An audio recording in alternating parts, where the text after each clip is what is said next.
negotiating my community's life, and I have to put my trust in them, and at the same time call on every government in this world to almost expect of them to protect their citizens and work for their release. It's very easy at this point where something so horrendous happened to simply wish to revenge on your enemy because they have been so successful. So my wish is that they care for their citizen and that they put them into the equation. No. I will echo what Sharon said, because if I will get into this, it won't be nice.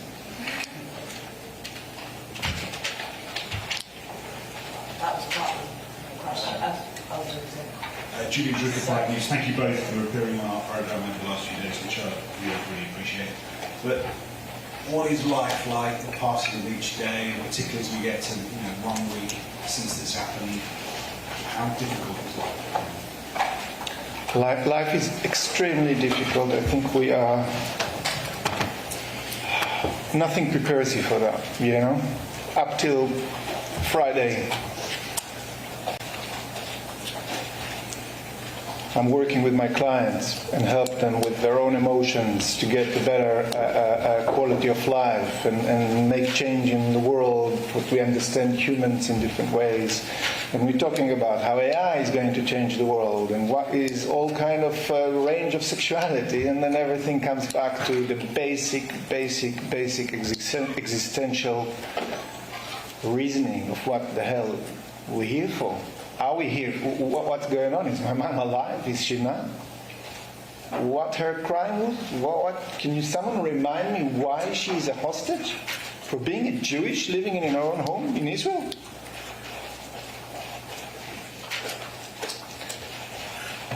It's extremely difficult. I don't have words to look at my son into his eyes and say, this is why it happened. Because I can't comprehend and I cannot explain how we live in a world in 2023 that this is still a reason for that kind of hate. Of course, there is a lot of unknowns. And how do we live with unknowns? I'd rather be positive and stay positive. I know that every person that was involved in this attack have a heart pumping in them. And my wish is that they will see that these people, they're humans, and they will get to know them, and they won't use them as a object. It might be far-fetched, it might be that I'm naive, but that's the reason we talk. I still believe, I hope. It's heartbreaking. It's beyond difficult. We're living London life, We meet friends and we have plans and we have all kind of things that we just... And then this is out of complete universe. It just throw everything that I knew into a different dimension. But again, we have no luxury to be afraid and to overthink. We just need to be very, very focused. It's not that we need to, actually, we want to. We have to. The value of life, the value of what is a parent, what is a family, what is a community, what is humanity, I will fight for that for the rest of my life if I need to.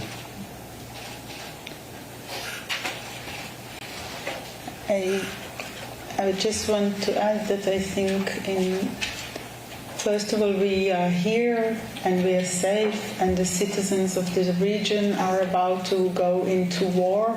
So while we really worry about loved ones, we also have the luxury of taking an underground, and life is pretty much undisturbed for our families, immediate families. I would like to also add that the last 4 days are really strange. They're kind of it's like as I said it before, I feel the I is gone and the we is holding me together, and that's the we of the people that I grew up with, but it's the we of the people around me here and all over the world, and friends I've made over a lifetime that have, and people that just, yesterday I received emails from people in Qatar telling me that, people there support us and are horrified by what is happening. I think that this separation between people solely, I think there's those who wants us to hate, and against that, the majority of us wants to, to work together for making it a possible space and life for our children. And we have to hold on to those people, and we have to. I have experienced love I've never experienced before around me here, and I feel we are carried by this love, and we are all finding strength in us we didn't know we have. I mean, this is not really where I was planning to be on Thursday afternoon. We have to rise to this, and we have to believe that we can fight hate with love.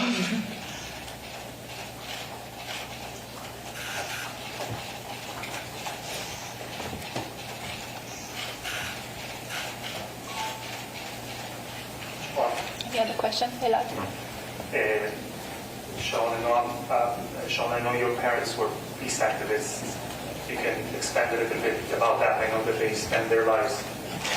I know that your parents were peace activists and that they spend their lives fighting for good neighborly relations between them.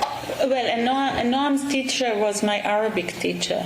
So if you, Noam's mom was my Arabic teacher. So maybe you can expand a little bit about that, about how. My father was a peace activist all his life. He was. I think in his professional life, he did so much, and what he was most proud of was a fight that went all the way to the High Court in the 70s, in which for the first time Israel High Court gave land back to Bedouins in North Sinai before Israel returned it.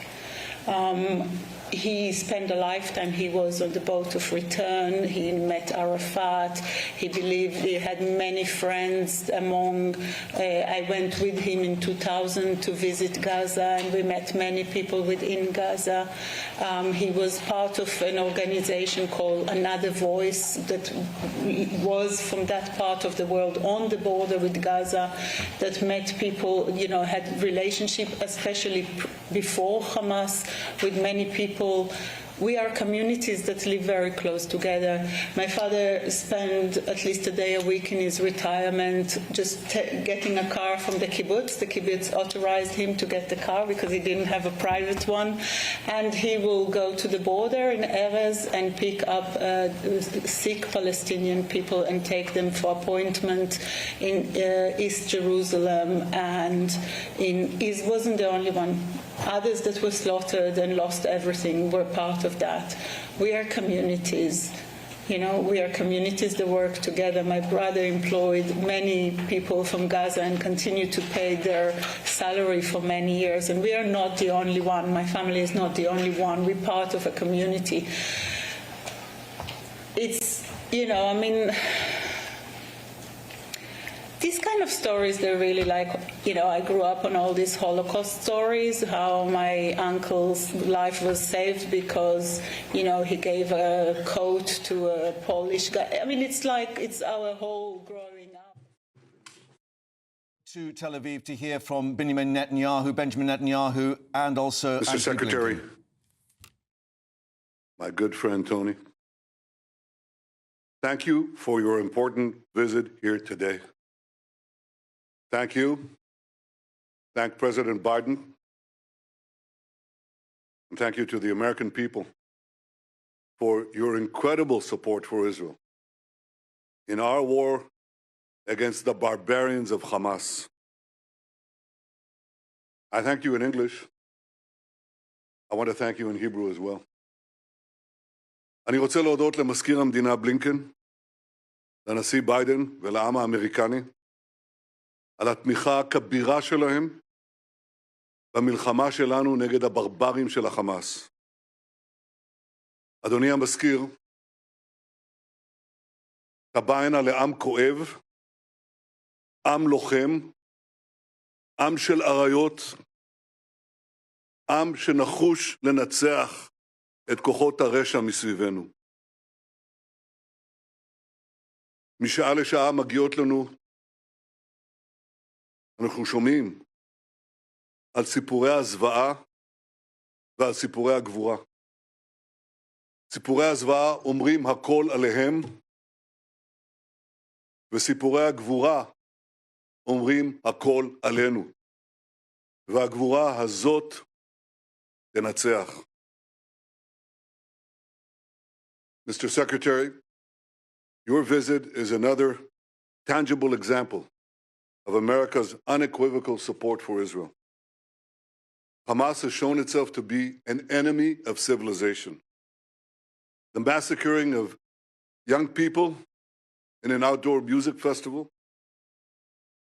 the butchering of entire families, the murder of parents in front of their children and the murder of children in front of their parents, the burning of people alive, the beheadings,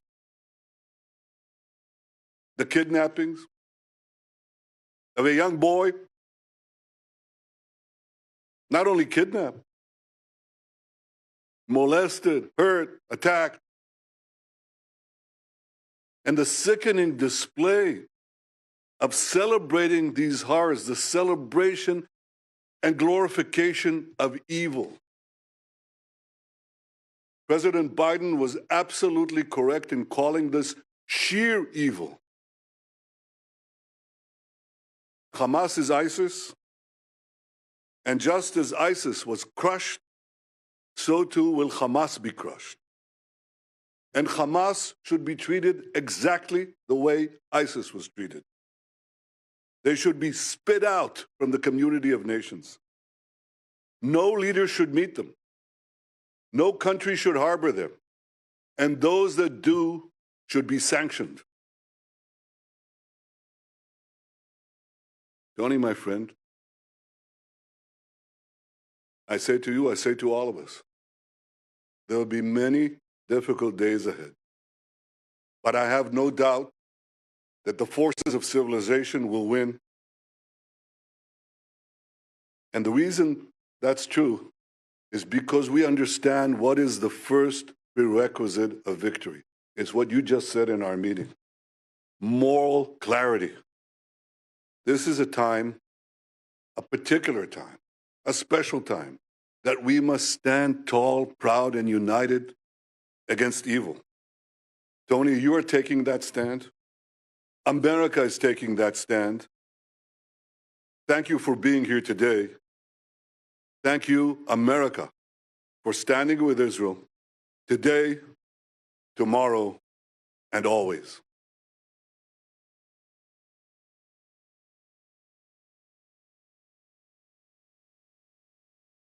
Prime Minister, I'm grateful to be back in Israel in this incredibly difficult moment for this nation, but in fact, for the entire world. If you'll permit me, personal aside, I come before you not only as the United States Secretary of State, but also as a Jew.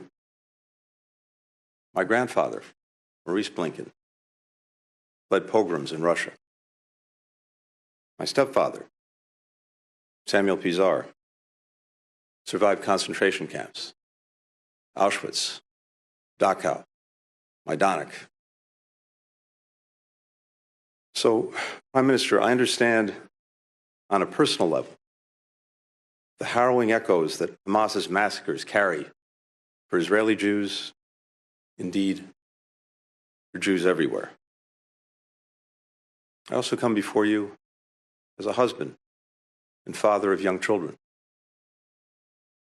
It's impossible for me to look at the photos of families killed such as the mother, father, and 3 small children murdered as they sheltered in their home in kibbutz near Oz,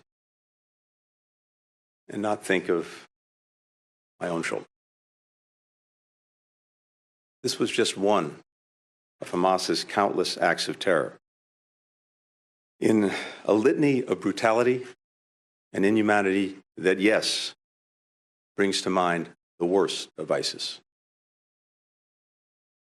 Babies slaughtered, bodies desecrated, young people burned alive, women raped, parents executed in front of their children, children in front of their parents. How are we even to understand this, to digest this? And yet, at the same time that we've been shocked by the depravity of Hamas, we've also been inspired by the bravery of Israel's citizens. The grandfather who drove over an hour to a kibbutz under siege, armed only with a pistol, and rescued his kids and grandkids. The mother who died shielding her teenage son with her body, giving her life to save his, giving him life for a second time. The volunteer security teams on the kibbutzes swiftly rallied to defend their friends and neighbors, despite being heavily outnumbered. And we're lifted by the remarkable solidarity of the Israeli people, demonstrated in the long lines of people giving blood, in the hundreds of thousands of reservists who've mobilized, some rushing home from abroad, people around the country opening their homes to fellow citizens displaced from the south. People of Israel have long and rightly prided themselves on their self-reliance, on their ability to defend themselves, even when the odds are stacked against them. The message that I bring to Israel is this: you may be strong enough on your own to defend yourself, but as long as America exists, you will never ever have to. We will always be there by your side. That's the message that President Biden delivered to the Prime Minister from the moment this crisis began. It's the message that I and my other colleagues in the government have delivered to our Israeli counterparts on a daily, even an hourly basis. It's the message that I bring with me to our discussions today, and it's what I'll affirm when I meet with the members of Israel's newly formed national emergency government. We welcome the government's creation and the unity and resolve that it reflects across Israel's society. We're delivering on our word, supplying ammunition, interceptors, to replenish Israel's Iron Dome, alongside other defense materiel. First shipments of U.S. military support have already arrived in Israel, and more is on the way. As Israel's defense needs evolve, we will work with Congress to make sure that they're met. And I can tell you, there is overwhelming bipartisan support in our Congress for Israel's security. Here in Israel and everywhere, we will reaffirm the crystal clear warning that President Biden issued yesterday to any adversary, state or non-state, thinking of taking advantage of the current crisis to attack Israel. Don't. The United States has Israel's back. We've deployed the world's largest aircraft carrier to the Eastern Mediterranean. We bolstered the presence of U.S. fighter aircraft in the region. We're providing other support as well. We continue working closely with Israel to secure the release of the men, women, children, elderly people taken hostage by Hamas. We're pursuing intensive diplomacy throughout the region to prevent the conflict from spreading. And I'll be doing that over the course of my trip in the coming days. Too often in the past, leaders have equivocated in the face of terrorist attacks against Israel and its people. That's why we've been adamant with all countries in the wake of these attacks. There is no excuse. There is no justification for these atrocities. You heard the Prime Minister say it. This must be a moment for moral clarity. The failure to unambiguously condemn terrorism puts at risk not only people in Israel, but people everywhere. Look at what just happened. Individuals from 36 countries killed or missing in the aftermath of Hamas's attack. Europe, Asia, Africa, the Americas, no region has escaped Hamas's bloody reach. Anyone who wants peace and justice must condemn Hamas's reign of terror. We know Hamas doesn't represent the Palestinian people or their legitimate aspiration to live with equal measures of security, freedom, justice, opportunity, and dignity.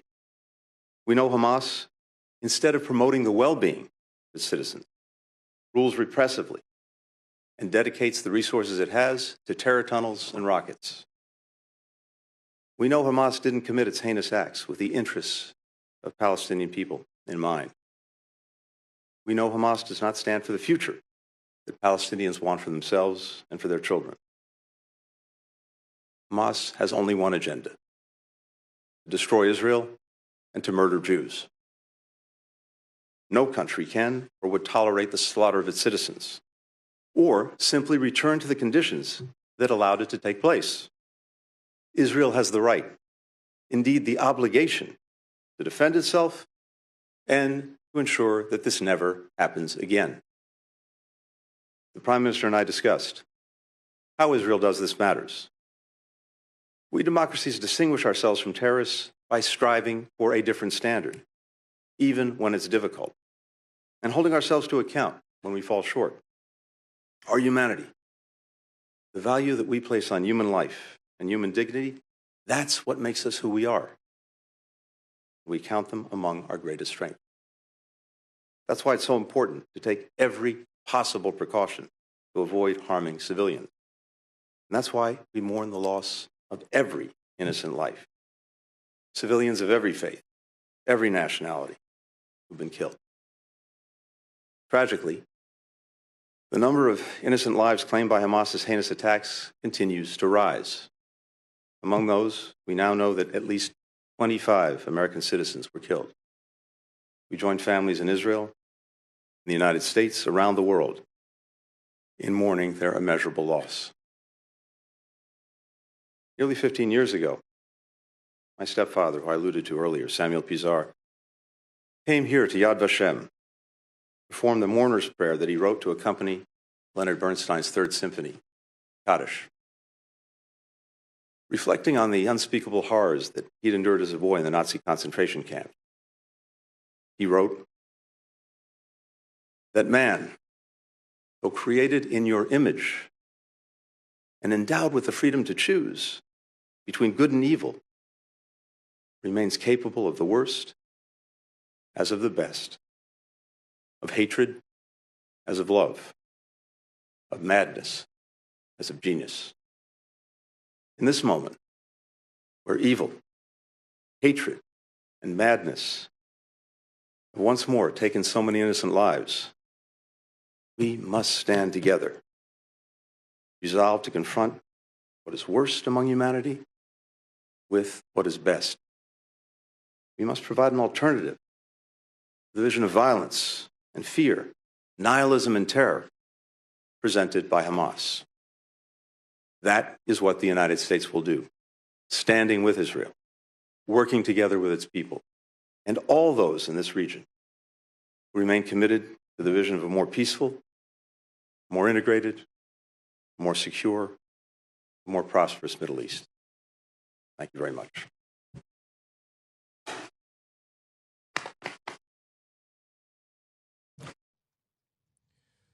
Well, a very emotional news conference there by both Benjamin Netanyahu and Antony Blinken. Mr. Blinken, there's US Secretary of State, reflecting that he was there not just as a US politician, but as a Jew as well, that his family had been involved in the pogroms in Russia, and also in terms of surviving Auschwitz and Dachau, he said, speaking as Netanyahu had done of a moral clarity in terms of what had happened in Hamas.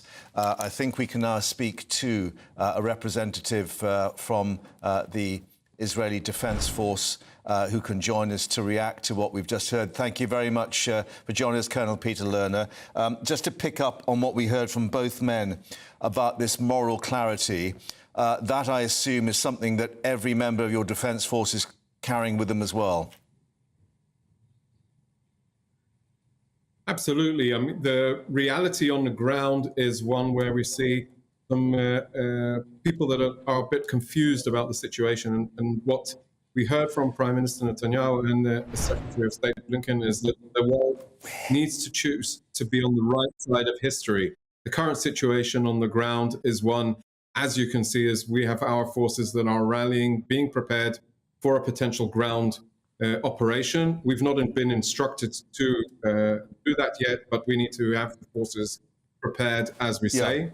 Over the last 24 hours, we've been putting a lot of effort on targeting the Hamas commando unit that came in on Saturday and led this butcher of Israeli civilians in their houses. We've depleted, destroyed, and killed many of their leaders and people who are involved in the attack, and we will continue to do so. There are reports, as you know, from some reporters there on the ground that there may be Hamas gunmen still on the loose. I mean, is that your assessment? Well, the working assumption is, and has been for the last 6 days now, that there is a possibility that terrorists are still in Israel. And indeed, yesterday, in a couple of exchanges, we killed 5 terrorists that were in southern Israel. I would say, yes, there's a working assumption that they are there. They could be hiding in the bushes or in a cupboard. So we need to be very cautious in what's going on. And that's why the whole area around the Gaza Strip is still a closed military zone. And Antony Blinken there was talking about how much ammunition the US is now supplying. He says there is more support on the way. How vital and how crucial is that military support from the US? What exactly are you receiving from them? Well, obviously, I won't go into specific details, but what is important is the most, the strong alliance between the people on the right side of history today. And, the military needs the tools in order to implement its mission to destroy Hamas's capabilities. And, our friends around the world, and specifically in this case, the Americans, are putting a step forward with their naval forces and with their munitions and special capabilities. And I think is really important and a very, very strong message that Israel is not alone against this type of barbarism. And Colonel Lerner, I know you can't talk about operational details or any kind of advance notice of anything, but it was interesting, I thought, that Antony Blinken spoke the fact that the United States was working to get the hostages released. And I know some 95 families have been informed that clearly their relatives were taken into Gaza. How does that play with the planning for anything in terms of a ground offensive? So one thing needs to be very, very clear. Hamas are responsible for the well-being of these people, of these women, children, men, elderly people. They are responsible for their well-being. We demand that they return the people, release the people to Israel now. We have to make the necessary precautions. We're doing everything we can in order to bring them out. Our operation plans are being devised in order to be prepared for the eventuality that we'll need to mobilize. And you do have this specialist unit, which I think Benjamin Netanyahu actually served with a hostage extrication target group, a commando group. We have several special units with I'd say a vast amount of different types of special capabilities. Obviously, I won't go into specifics, but if you've seen Fauda, you get a good idea. I think it was the Brazilian president who said there needs to be a minimum of humanity in the casualty of war. How do you interpret that? I don't want to be an interpreter of any Brazilian. We are looking at the families who are those that have been abducted and those that have been butchered. And they are looking at us and they're expecting security, safety, and that bringing home of their family members. We are doing that in a way where Hamas will never, ever be able to threaten Israel ever again. And that's how we are operating. We're targeting their command and control positions. We're targeting their launch strikes. We're targeting their staging grounds, their intelligence capabilities, their drone capabilities. Everything is on the table. They cannot be allowed to govern a territory as a staging ground for attacking Israel. We're just looking at pictures in the south as we speak to you, Colonel Lerner. I know your fear will be a war on two fronts, as, of course, you've had to fight before.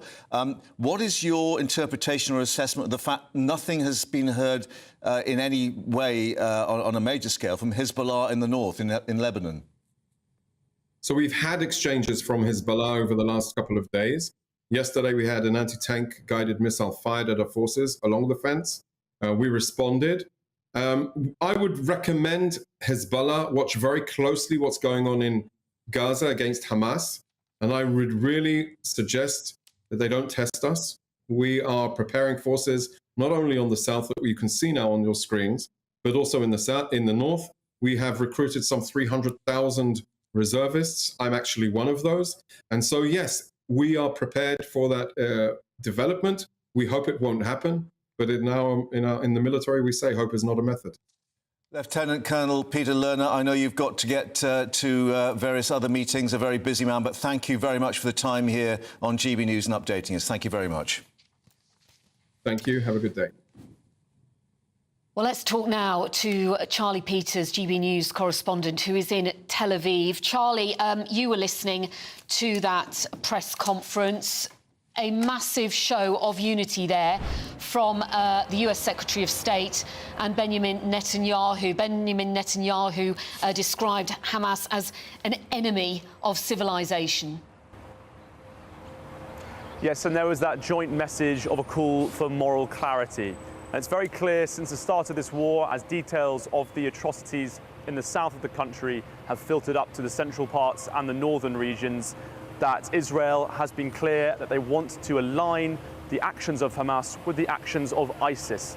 They want to change how the world perceives this group and its actions in southern Israel. And frankly, it's been quite straightforward for them to achieve that because of some of the evidence coming out of the kibbutzes and the small communities where massacres have taken place. We heard in that press conference some of the details there being alluded to, with children killed in their homes and innocent men and women slain at home by the terrorists who pushed through the fence and arrived with little resistance at the time. Now, Mr. Blinken went further, I think, in saying that he wanted to draw a lack of equivocation between the actions of Israel as it defends itself from Hamas strikes and those comparing that to the actions of Hamas terrorists in the area. We have, of course, seen some commentators trying to draw a comparison there between the two sides as they continue rocket barrages and airstrikes in each direction. Now, obviously, at the same time as Secretary of State there, Blinken, making those comments, there is this very severe blockade occurring in Gaza. Many NGOs and foreign secretaries expressing concern about the situation, the humanitarian situation in Gaza, which is declining rapidly. People relying on generators for hospitals to run, and electricity and water supplies have been cut. There is work now, of course, for the US not just to extend the munition supply to the US to replenish its Iron Dome air defense system and also possibly prepare that ground incursion into Gaza, but it also has a role of extending a humanitarian hand. It is the big diplomatic player on the ground at the moment. It may help to assist opening a possible humanitarian corridor in the Rafah crossing into Egypt. Many, many people in Gaza, of course, hundreds of thousands, have now been internally displaced, are seeking shelter and are uncertain that they will be able to achieve it. Of course, people here say that Israel doesn't just have a right to defend itself, it has to defend itself. They talk about an existential threat to the country, the worst violence it's seen in 50 years. But at the same time, there are concerns about the humanitarian situation in Gaza. Just on that point, Charlie, we do understand that the British Prime Minister has spoken with the Egyptian President about getting that aid into Gaza. And there are reports that the Rafah crossing is actually open at the moment. Yes, but with such a huge amount of people fleeing and seeking assistance, it will need as much diplomatic security as possible to keep that crossing open and to make sure it is successful, especially because just 4 days ago there were reports coming out of Israel that the IDF would attack any attempt to supply the Gaza Strip as it put in that severe blockade, air, land and sea. Nothing could come in. And so the diplomacy and the links between the Prime Minister and El-Sisi, the president over in Egypt, will reaffirm that diplomatic effort to maintain those humanitarian corridors. But as Israel prepares for that likely ground incursion in the south, it also has to defend in the north. So the US supply here, not just for the humanitarian situation, but also to support the reservists in the north and the regular soldiers in the south. Charlie, as we speak to you, we're seeing these pictures of a large armoured column to the south of Israel, near the border with Gaza. There's a lot of activity, and clearly Colonel Peter Lerner, who we spoke to, was not going to indicate what the operational details are. But we understand now that Blinken is going to Amman in Jordan and will speak there to Mahmoud Abbas. Is it the case that they are waiting to see if there are any diplomatic moves, if there can be any kind of breakthrough? A diplomatic breakthrough would make a significant difference here, especially as it's unclear if Israel actually has the capability to carry out the, quote, mission that they've been referring to in the south of Israel, because it is an extreme mission to undertake, to conduct the first ground invasion of the Gaza Strip since 2014. They've been shaping the ground, of course, with those significant airstrikes on Hamas capabilities, but do they have the logistical capability to supply those armoured convoys heading south? Do they have the logistical capability to defend themselves on several fronts? Let's not forget also, yesterday morning, there was shelling and mortaring coming in from Syria. Lebanese Hezbollah firing anti-tank guided missiles from the north, and continued rocket barrages, some 400 a day, in the south. They may be referencing and hinting at a potential invasion, but it might not yet be an option actually on the table. And the other question, which many there in Tel Aviv will be pondering, this news that 95 families, hostage families, have been told about their relatives in detail taken into Gaza. And we had Antony Blinken saying the US was working with others to get the hostages released. The question being, are they going to try and get those people out before any ground incursion, or does that have to be reassessed if the reality is that they cannot negotiate effectively with Hamas? For any government, when hostages are taken, the number one priority for that state is the recovery of its citizens from captivity. But this is not an ordinary situation, and it's certainly not an ordinary state.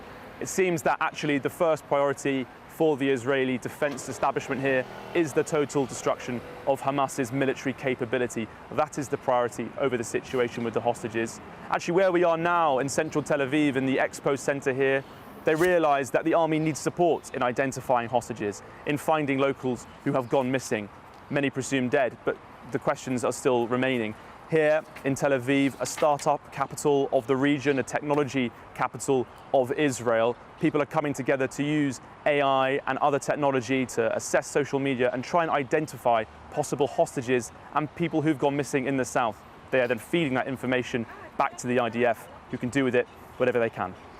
Benjamin Netanyahu, of course, he will know more than many about what is involved and how intricate it is to get these hostages out, because he was part of that elite rescue unit. Him and his brother were commanders.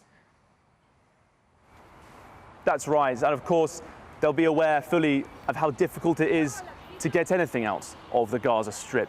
Not only is it the most densely populated place in the world, but it's also full of intricate tunneling and bunker systems where Hamas can shelter at night and then appear in the morning to fire off rockets and then disappear before people can return fire at the point of origin of those rockets. It also adds another dimension for any potential ground incursion, that moving all that ginormous armour that we've seen, that convoy we've seen in the south, if that were to push into this most densely populated part of the world, that is a very difficult place for armour to operate. I think also the IDF defence establishment will be aware of that particular threat and will be taking it very seriously. several challenges here in recovering hostages, but also potentially pushing in directly. Charlie, in Tel Aviv, thank you for updating us there as we see more smoke on the southern border there of Israel with the Gaza Strip, and clearly there is still a lot of activity. The armoured column, though, is on standby, and of course we'll wait to see what the developments will be in terms of any ground incursion. We'll have the very latest for you here on the live desk. Stay with us on GB News. I think the most exciting bit for me is talking to ordinary people. People who I think are ignored often by the major news channels. We're going to give news they want to hear. There's a voice there that needs to be heard. I think there's a chance here for a diversity of opinion to be expressed, which you don't find elsewhere. It's really exciting. We don't hold back. We're free to say how decisions that are taken here affect us all around the country. Only on GB News, the People's Channel, Britain's news channel. The live desk with me, Mark Longhurst. And me, Pip Thompson. It's here Monday to Friday on GB News. From midday, we'll bring you the news as it breaks, whenever it's happening and wherever it's happening, from across the UK and around the world. Refreshing, feisty, but with a bit of fun too. If it matters to you, we'll have it covered on TV, radio and online. Join the live desk on GB News, the People's Channel, Britain's news channel. So Jubes and Kerr, we tackle the issues of the day with real robust debate, both sides of the fence, battling it out with me in the middle with my forthright opinions and views. And often really interesting things happen because you start with a position and then by the end of the debate you find actually, well, I might not have thought about that one. What we need in this country is 2 new political parties. You should maybe think about doing a 2024 calendar. I'm Michelle Dewberry and I'm keeping you company right through until 7 o'clock this evening. GB News, the People's Channel, Britain's watching. Join us every night on GB News at 11 p.m. for Headliners, which is 3 top comedians going through the next day's news stories, which is exactly what you need, because when the establishment has gone crazy, you need some craziness to make sense of it. Headliners. You don't have to bother reading the newspaper. We've got it covered for you. Every night at 11 p.m. and repeated every morning at 5 a.m. We won't send you to sleep like some of the other paper review shows out there. So join us 11 p.m. every night on GB News. The People's Channel, Britain's news channel. Join me, Camilla Tominey, on Sunday mornings from 9:30, taking the politicians to task and breaking out of SW1 to see how their decisions are affecting you across the UK. Bursting the Westminster bubble every Sunday morning, only on GB News, the People's Channel. Britain's watching. Every Sunday from 11, join Michael Portillo. There will be topical discussion, looking at the week before and the week to come. So kick back and relax at 11 a.m. on Sundays on GB News with me, Michael Portillo. GB News, the People's Channel, Britain's news channel. I'm Andrew Doyle. Join me at 7 o'clock every Sunday night for Free Speech Nation, the show where I tackle the week's biggest stories in politics and current affairs with the help of my 2 comedian panellists and a variety of special guests. Free Speech Nation, Sunday nights from 7 on GB News, the People's Channel, Britain's news channel. Nightmare commute. Kick it up a gear with me, Patrick Christie's, at drive time, 3 till 6 p.m, Monday to Friday on GB News Radio. You can listen online and on DAB+, on the smart speaker app, and on the GB News app. And if you've got an Alexa, all you have to say is, Alexa, play GB News. We're also on TuneIn and the Radio Player apps. From the school run to rush hour, get revved up with me, Patrick Christie's, on GB News and GB News Radio.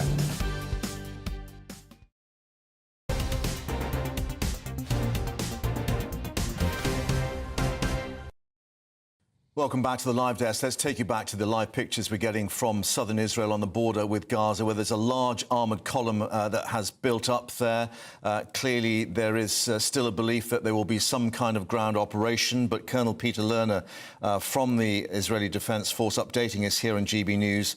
The decision on that, of course, will be one for the authorities, but at the moment we have Antony Blinken, the US Secretary of State, having been speaking there in Tel Aviv, then going to Jordan, much diplomacy in the offing. Christopher Hope, our political editor, is also here in the studio because there are a lot of political moves here in London in the past hour. That's right. We're seeing Suella Braverman, Home Secretary, Michael Gove, the Levelling Up Secretary, Chris Philp, the Policing Minister, and police officers meeting right now We in are 10 hearing Downing Street. they have completed that meeting and they are leaving Downing Street now. These are live pictures. So what's going on, Pippa, here is this is about the policing of protests. In the UK, we've seen lots of goading of Israelis by Palestinians on social media. It comes after a letter from the Deputy Commissioner of the Metropolitan Police, Dame Lynn Owens, to the Jewish community saying we will stand firmly with you and we will do all we can to make sure you feel safe and protected here at home. Is there any particular significance about the timing? We do know that internationally there had been this call for protest tomorrow, yes, Friday, the day of prayer.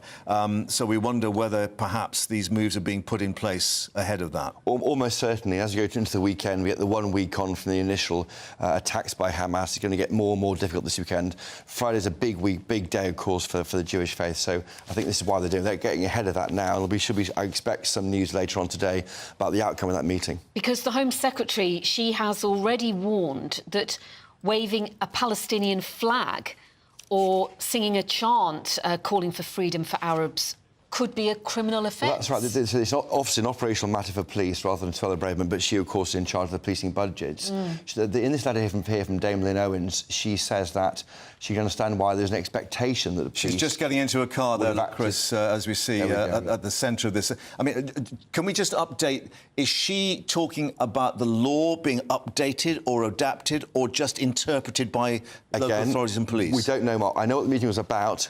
We don't know what was said. It might be a letter to the police. Yeah. Certainly, Dame Lynn Owens is saying quite clearly here to the Jewish community there's an expectation the police would have acted to stop the demonstration or take action against those involved. She also says abuse or intimidation that is religiously motivated will not be accepted and officers will act when they see it. That's the key sentence. And that it's incitement to racial hatred, of course, which is... It's a very fine line. Yeah. And we're seeing it on social media. It's upsetting a lot, clearly, to Jewish people. Yeah, and school children. Children being warned, maybe don't wear your blazers to school. Communities stepping up, stepping up their patrols. Again, they say here, the police say nobody should be concerned about their child's journey to school. They're safe on a bus or a train, or going to the shops or place of worship. I think it was the Community Security Trust that says just in the last few days, the number of anti-Semitic incidents have tripled. Yeah. And there was issues. There was that shop that was attacked, I think, on Sunday or Monday. That wasn't an anti-Semitic attack. The police said, and that caused some concern. It wasn't being treated as a hate crime. Yeah. And people. I mean, yes, that's what the police say. But that was confusing, I think, for Jewish groups. Yeah, and we've had, of course, British Jewish families speaking in the last hour. Relatives, sons and daughters of those who are being held hostage, and we have in. Again, the past hour, both Netanyahu and Blinken in Tel Aviv talking about moral clarity on this. This is something that the politicians are now beginning to have to address directly. That's why language is so important. Extremist or terrorism. That's why we are seeing that from the government. They're saying it's terrorism. James Cleverly, of course, been in Israel overnight. Flew back, got back early this morning. I think he may be in bed or getting up. He's worked very hard. So we don't think that there's been any kind of formal debrief as such on what he's... Maybe officials have stepped in. I'm not sure whether he's personally done it yet. We certainly haven't seen him going to Downing Street. Yeah. But he is doing the hard yards again to make sure Britain's our views, our country's views in Israel are heard. And do we have any idea when he went there yesterday? We know, obviously, it was to offer his unwavering support, but was there anything discussed about providing anything more? Any military support? Or nothing yet. It's a complicated situation. I mean, I think the issue of Britain's in Gaza could be an issue by the weekend because you have got these Israeli forces lining up to invade. We know, of course, the Scottish First Minister has family who went to Gaza on holiday, and they're stuck there. I mean, he's got his SNP conference this weekend. He's got his own issues with politics, but this, of course, is bigger than that. It's his wife's parents. Wife's parents, that's right. And his wife's siblings. Yeah. So it's touching... We have Britain's missing. It's touching so many families, so many British lives. No, the other issue is that we're learning that the Foreign Office is to move the families of diplomatic staff out of Israel. British Airways says that flights will be affected for some 3 weeks at least. So there is a question of the logistics of how to get people out of there and safely back home. And will there be some form of airlift? I can just only imagine there will be by the weekend. I mean, I'm just speculating here. What you can see how it's going. You can't have Britons at risk from Israeli tanks going to Gaza. Equally, there's issues there for Britons and Israel too. Yeah, but meanwhile, this other statistic we've been told about of at least 100 reservists and active duty soldiers travelling from the UK to Israel, literally to go to join the front line. And the legal protection of them isn't clear. We saw the similar thing, didn't we, Mark, with the war in Ukraine? Yeah. And clearly people feel they feel angry and concerned. They're going back to protect their homeland, where their families are from. You can understand why they're going. I think the legal protection of what you're doing up there is less clear, and I think that they should be careful about that. And the Foreign Office has advised against all but essential travel to Israel and occupied Palestinian territories. The other interesting thing is that Rishi Sunak apparently had a phone call with the Egyptians this morning, and one of the central questions in terms of Gaza, what happens about this Rafah crossing and the humanitarian corridor. So it does appear again as if we are very much at the front of any kind of diplomatic round. That's right, and I think the UK does take a leading role in this. We can stand between. With the US, of course, sent their ships out to off the shore of Gaza. But yeah, we are taking a leading role, and it's what we should be doing too. What are you gathering in terms of the temperature, if that's the right word, of the reaction? I mean, Blinken had a very emotional news conference with Netanyahu, indicating, of course, his own family had been involved in pogroms and in the concentration camps. Has London, as much as every other capital, been taken completely by surprise by what's happened? It is, for me, and we're used to this term black swan events that aren't forecast predictable. Well, at least not forecast, they are predictable, I suppose. But in terms of the COVID-19 pandemic, the invasion of Ukraine by Russia, this is one more. We've been talking, haven't we, in our world of news for years about this idea. Sorry, Chris, we are just hearing from the Foreign Office. The government has organised flights to fly British nationals out of Israel. The first flights are due to leave Tel Aviv later today. Right, I thought that was coming. Yeah, so they've been listening to you, obviously. I didn't want to get ahead of it. No, I thought something was happening. I appreciate it's a very delicate situation. We don't want to start anything. And clearly safety, logistics, exactly. Absolutely. But it has to happen. I mean, and that's why, if the UK is removing officials, then Britons also must come out too. Yeah. What is, do you think, James Cleverly's assessment, having been there, of what could be achieved diplomatically? Because Blinken is now on his way to Jordan, to Amman, to meet Mahmoud Abbas. The King of Jordan as well, we understand, has put himself forward perhaps as some kind of mediator. And yet we've had the indication from Blinken and Netanyahu, you cannot deal with Hamas. You cannot engage with them. But you have to think about the 2 million or so Palestinians in that area, the side of the Isle of Wight, and they are sitting ducks there, aren't they? And of course, there's pressure on Israel to make sure they do follow the rules of war as set out in the Geneva Convention. And Biden said this. And Biden said so, and that's very clear. Yeah. But there has to be some peace found. But it's really it is so inflamed, the relations at the moment. It's hard to see where they go from here. OK, so let's just reiterate that breaking news. The government organising flights to fly British nationals out of Israel. The first flight set to leave for Tel Aviv later. And indeed, as we were saying, the Foreign Office indicating that families of diplomatic staff are also being moved out. Numbers? Any estimate on numbers? No numbers involved? yet, but and not Gaza. Note, just Israel at the moment. Yeah. But I wonder whether they might move to Gaza. Right, OK, and just to update you, the picture we had on the right of the screen is in the south of Israel with the border of Gaza, because we had the update from the Israeli Defence Force, Colonel Peter Lerner, but we can see what appears to be a very large armoured column there starting to gather.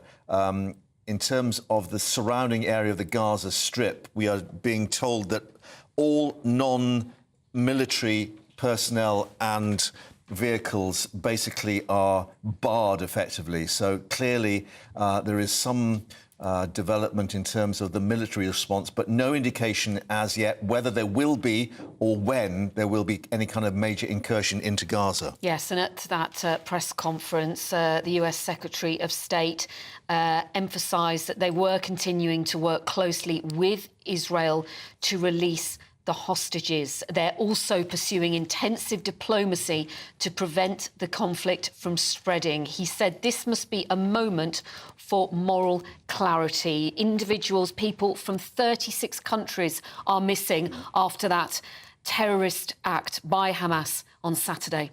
Latest coming up from London, from Tel Aviv and Washington. Stay with us on GB News.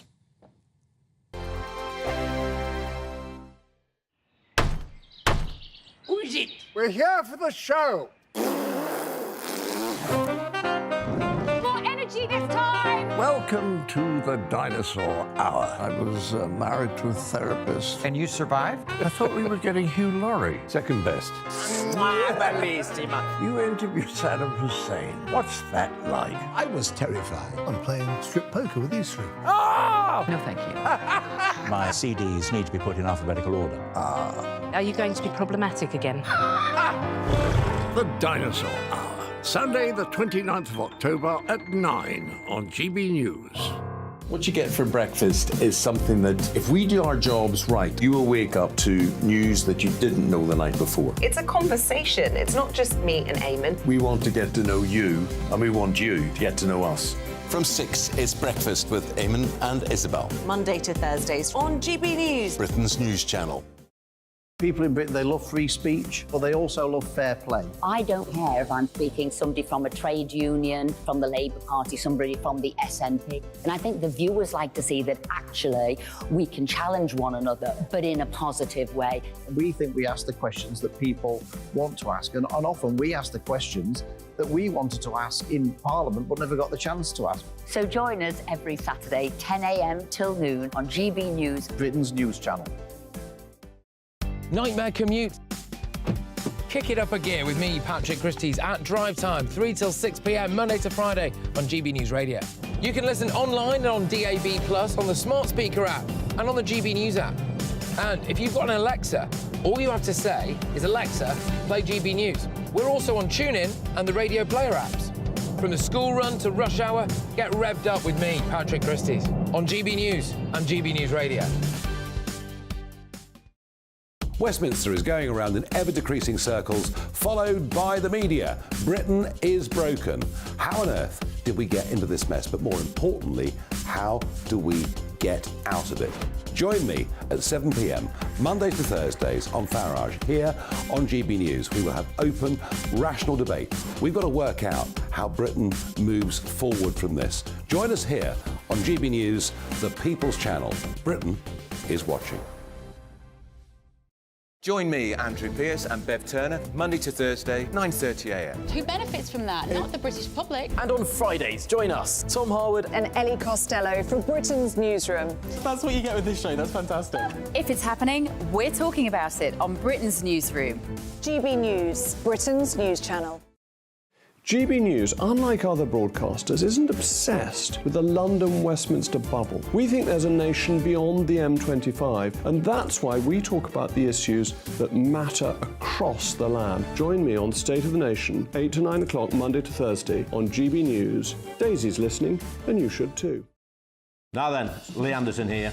Join me on GB News on my show, The Real World, every Friday at 7 p.m. I'm not eating bloody cat. Are you Delicious. mental? Open your mouth. OK, here comes a train. Reminds me of the scene in Singing in the Rain. Adam, is that a good one? Whoa! Join me at 7 on GB News, Britain's news channel.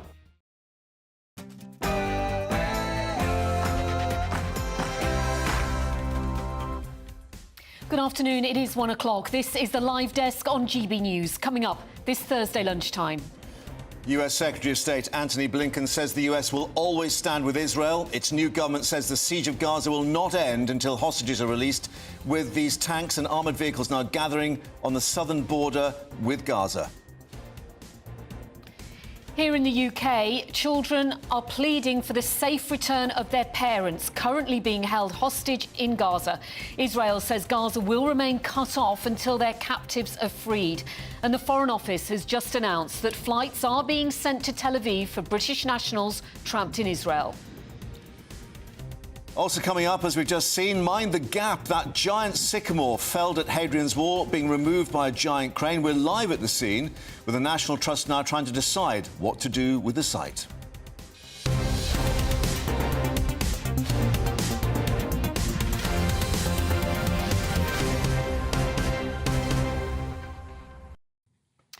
And former Formula One boss Bernie Ecclestone has been sentenced to 17 months in prison, suspended for 2 years. He's pleaded guilty to fraud over a financial trust fund in Singapore.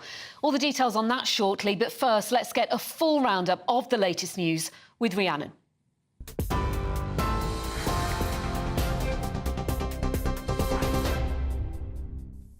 Pip, thank you. Good afternoon. It's 1:01. Your top stories from the GB newsroom. The US Secretary of State has reassured the Israeli Prime Minister of Washington's support during a trip to the Middle East. Benjamin Netanyahu insists Hamas should be treated exactly as ISIS. While Secretary Antony Blinken says he knows the terrorist group doesn't represent the Palestinian people nor their legitimate aspirations. He told Netanyahu that as long as America exists, Israel will never have to defend itself on its own. We must stand together, resolved to confront what is worst among humanity with what is best. We must provide an alternative to the vision of violence and fear, nihilism and terror presented by Hamas. That is what the United States will do, standing with Israel, working together with its people, and all those in this region who remain committed to the vision of a more peaceful, a more integrated, a more secure, a more prosperous Middle East. Antony Blinken says he's also trying to secure the release of hostages kidnapped by Hamas. More than 100 Israeli and foreign hostages have been kidnapped by the terrorist group and taken into Gaza. Noam Sagi, a British Israeli whose mother's among the hostages, is calling it a second Holocaust. I'm here because I need to ask for help to release babies, kids, mothers, and old people from their captivity. There's no politics here, no context, no religion, no race. Simple humanity. People who survived the Holocaust found themselves facing another one. And in breaking news, we now know that the government is organising flights for British nationals in Israel, with the first flight due to leave Tel Aviv later today. Meanwhile, in Gaza, vital medical supplies inside are running out, and the Red Cross says it won't be able to maintain the civilian population there for very long. The only remaining power station stopped working yesterday. Fuel supplies are also dwindling and could run out within hours. Israel's preparing for a ground incursion into Gaza, though the military says no decision has been made yet. More than 1,300 Israelis have been killed since Saturday, including over 200 soldiers. Israel has also massed tanks and soldiers on its southern border with Gaza and its northern border with Lebanon, trading fire with Hezbollah. The Iranian-backed terrorist group has threatened to intervene in the Israel-Hamas war by opening a second front in the conflict, a move which could escalate the situation. Meanwhile, in the UK, incidents of anti-Semitism have increased by more than 300% since Hamas's attack on Israel. That's according to the Community Security Trust, which recorded 89 incidents in just 4 days so far this month.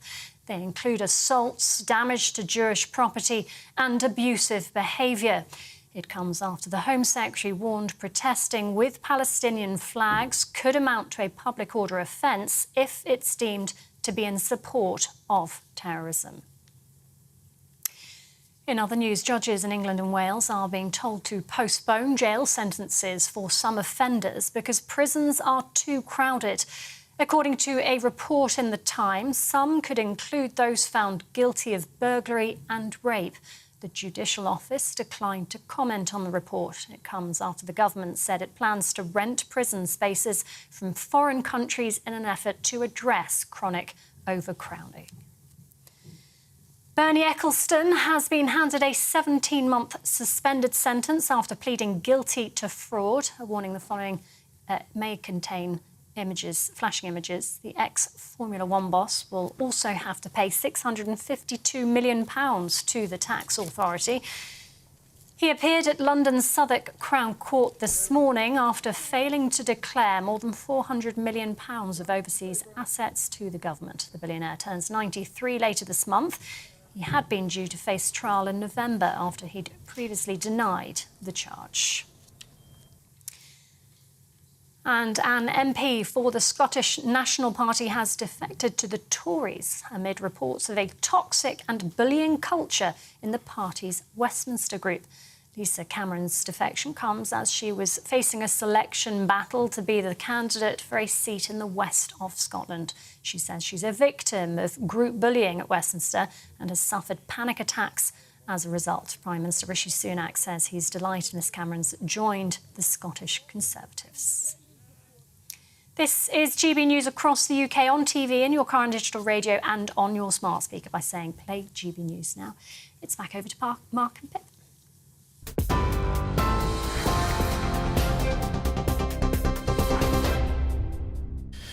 Rhiannon, thanks very much. Welcome back to the live desk, and we'll start with that breaking news that Britain is organising these flights from Israel to help its citizens leave the country. The first due to depart from Ben Gurion Airport in Tel Aviv later this afternoon, according to the Foreign Office. It's just said that the vulnerable British nationals will be prioritised for the first flights. Those eligible to leave contacted directly, and the government saying British nationals should not go to airports unless they call to. It's understood the commercial flights costing £300 per ticket. In Israel, US Secretary of State Antony Blinken has told Israeli Prime Minister Benjamin Netanyahu, "We are not going anywhere," as the pair met in Tel Aviv. He's now heading, Antony Blinken, to Amman in Jordan for more diplomatic talks. Let's go to Tel Aviv and speak with GB News reporter Charlie Peters. OK, we can't take Charlie at the moment, but let's show you the latest pictures from the Gaza border in southern Israel, where the troops are massing. Some 300,000 reservists have been called up, and that massive ground offensive, there is no word yet on when it will be happening, but Israel is getting itself ready. We heard in the news conference with Antony Blinken and Benjamin Netanyahu that this was a moment for moral clarity, no excuse, no justification for the actions of Hamas. And in terms of Mr. Netanyahu indicating that there would be a direct reaction in terms of Hamas and what was happening in Gaza, but no details when we spoke to Colonel Peter Lerner earlier from the IDF about when or even if the ground incursion will take place into Gaza, because clearly there is now this round of diplomacy. We understand that Antony Blinken will be meeting Mahmoud Abbas in Jordan to talk to him, and the King of Jordan too, also involved in efforts to mediate. We can now go to Charlie Peters, who is in Tel Aviv. Charlie, so much to talk about here, so many developments. Let's start, first of all, with this breaking news that we're bringing our viewers and listeners, that British nationals there are flights being laid on to get them out of Israel today. Yes, that's right. And of course, it comes as British Airways flights were turned away from Ben Gurion Airport yesterday. And it also comes as some Britons are arriving in Tel Aviv. So we've been heard from the Israeli embassy in Britain, 100 active and reserve duty soldiers returning to Israel from Britain to serve in the IDF. But the British state here in Israel. Charlie, we have a break-up with the signal there, but you were just indicating that obviously the British Airways scheduled flights, I think, probably have been taken off schedule for some 3 weeks or so, because we understand there were obviously some projectiles or missiles fired near Ben Gurion Airport. That's right. Are you getting me clear now? Yes, that's right. So there were reports of rockets landing near the Ben Gurion Airport yesterday and the day before. The Iron Dome air defence system was activated to intercept those rockets. It's been successful 90% of the time, local reports say, since Saturday when that invasion occurred. but every hour there are reports of successful rocket strikes from the Gaza Strip into central and southern Israel in particular. In central Israel, the strikes are less frequent, but in the south, 200 to 400 a day, making the area impossible to reach for the rest of the population. Only the military and the security forces are in that area. But clearly, the threat level in the country has reached a level where the British state now feels as though it must intervene and start to extract its citizens. We've seen in the last day reports and sources to GB News extracting some workers from Israel here, people flying out charter flights from Be'er Igon to bring their workers out and into the West. And so those reports will continue, of course, as people seek to leave this escalating situation. I have to say, in the last 20 minutes before we came on air, reports of other airports being involved in this story.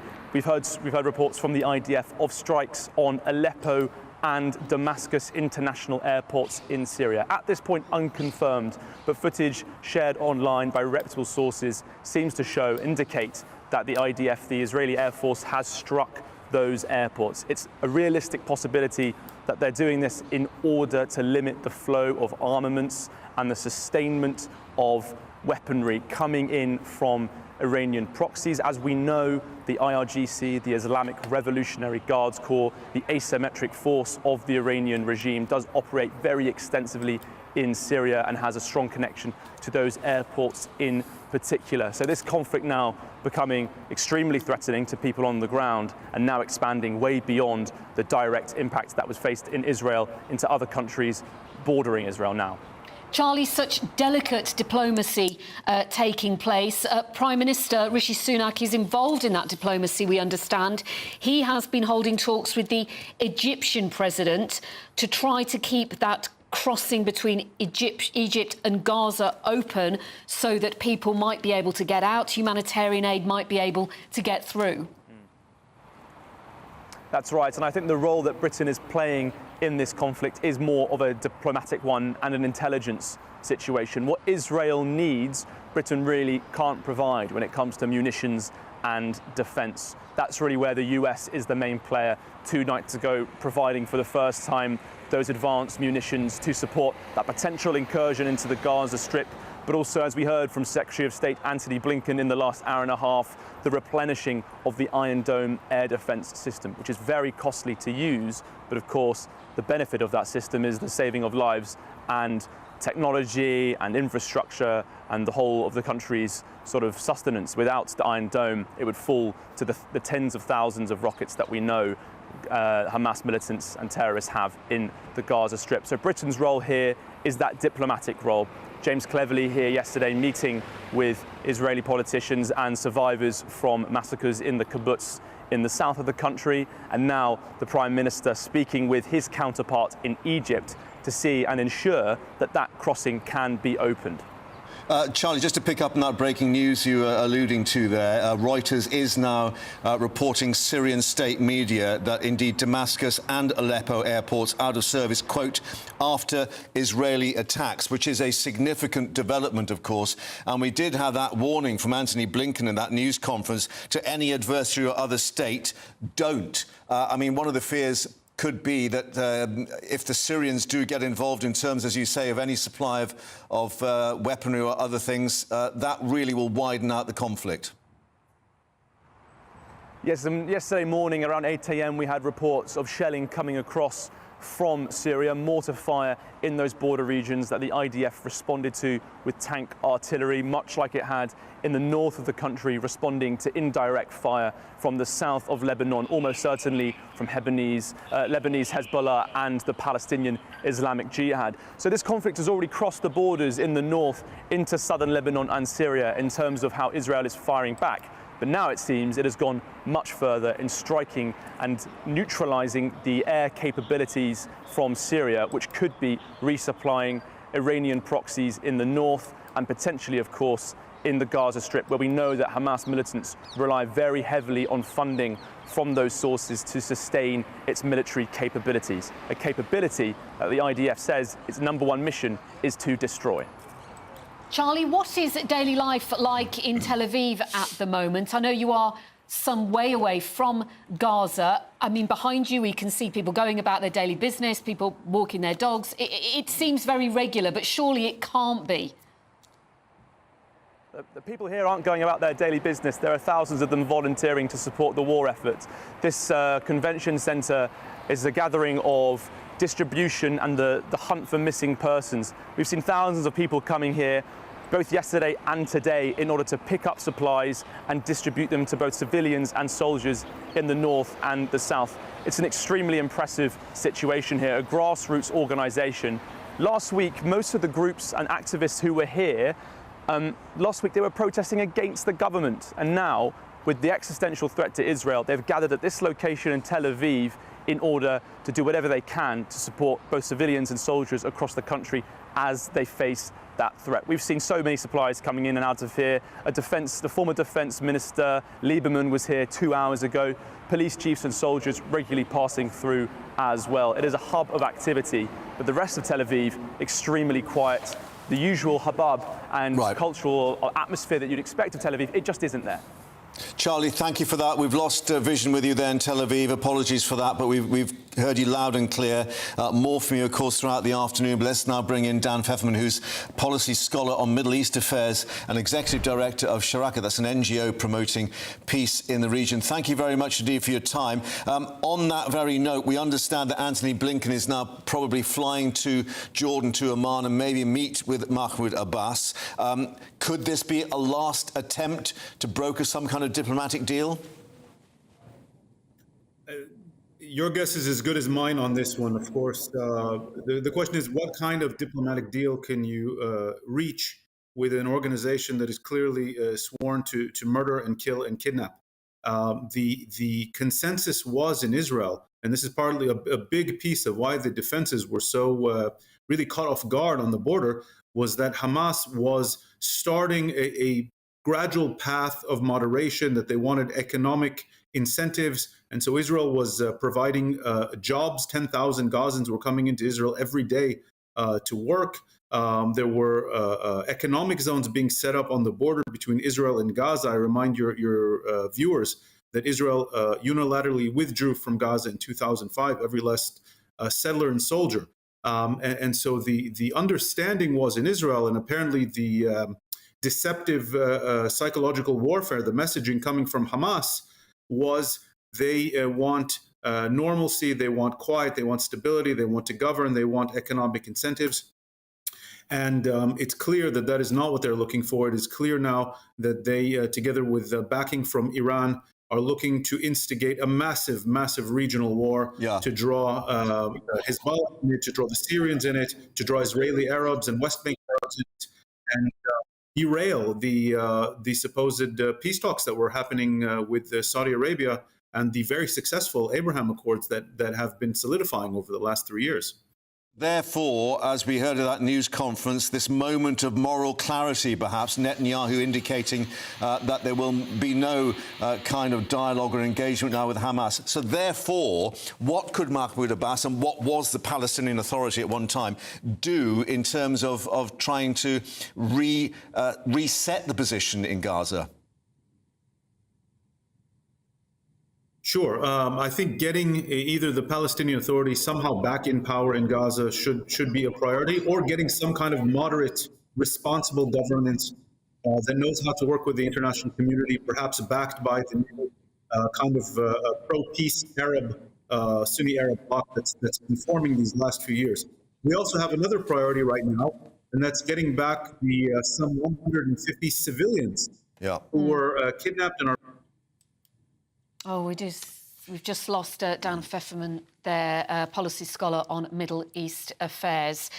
We can just bring you some news that we just told you earlier, but local media in Syria reporting that air defences were used at the airports against attacks. And that stokes fears that what is going on could descend into a wider war involving Israel's neighbours, Syria and Lebanon. We will explore that further very shortly. Do stay with us here on the Live Desk.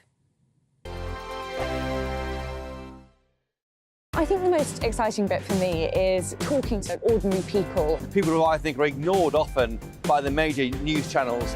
We're going to give news they want to hear. There's a voice there that needs to be heard. I think there's a chance here for a diversity of opinion to be expressed, which you don't find elsewhere. It's really exciting. We don't hold back. We're free to say how decisions that are taken here affect us all around the country. Only on GB News, the People's Channel, Britain's news channel.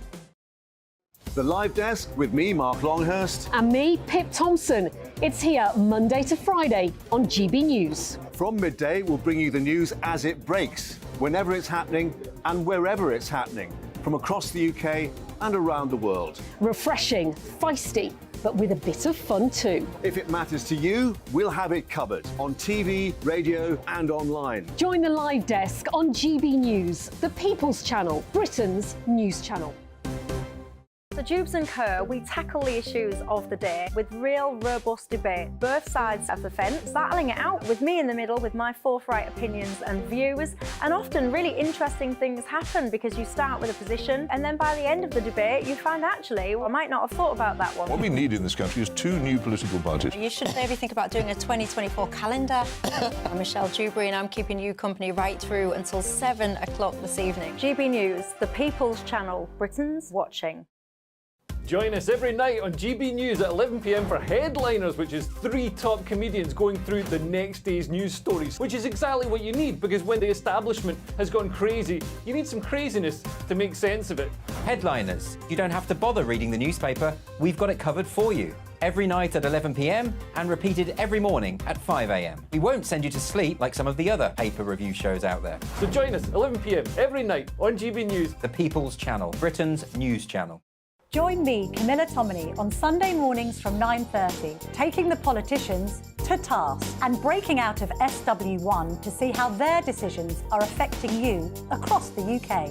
Bursting the Westminster bubble every Sunday morning, only on GB News, the People's Channel. Britain's watching. Every Sunday from 11, join Michael Portillo. There'll be topical discussion, looking at the week before and the week to come. So kick back and relax at 11 a.m. on Sundays on GB News with me, Michael Portillo. GB News, the People's Channel, Britain's news channel. I'm Andrew Doyle. Join me at 7 o'clock every Sunday night for Free Speech Nation, the show where I tackle the week's biggest stories in politics and current affairs with the help of my 2 comedian panellists and a variety of special guests. Free Speech Nation, Sunday nights from 7 on GB News, the People's Channel, Britain's news channel. Nightmare commute. Kick it up a gear with me, Patrick Christie's at Drive Time, 3 till 6 p.m, Monday to Friday on GB News Radio. You can listen online and on DAB+, on the smart speaker app and on the GB News app. And if you've got an Alexa, all you have to say is, Alexa, play GB News. We're also on TuneIn and the Radio Player apps. From the school run to rush hour, get revved up with me, Patrick Christie's, on GB News and GB News Radio.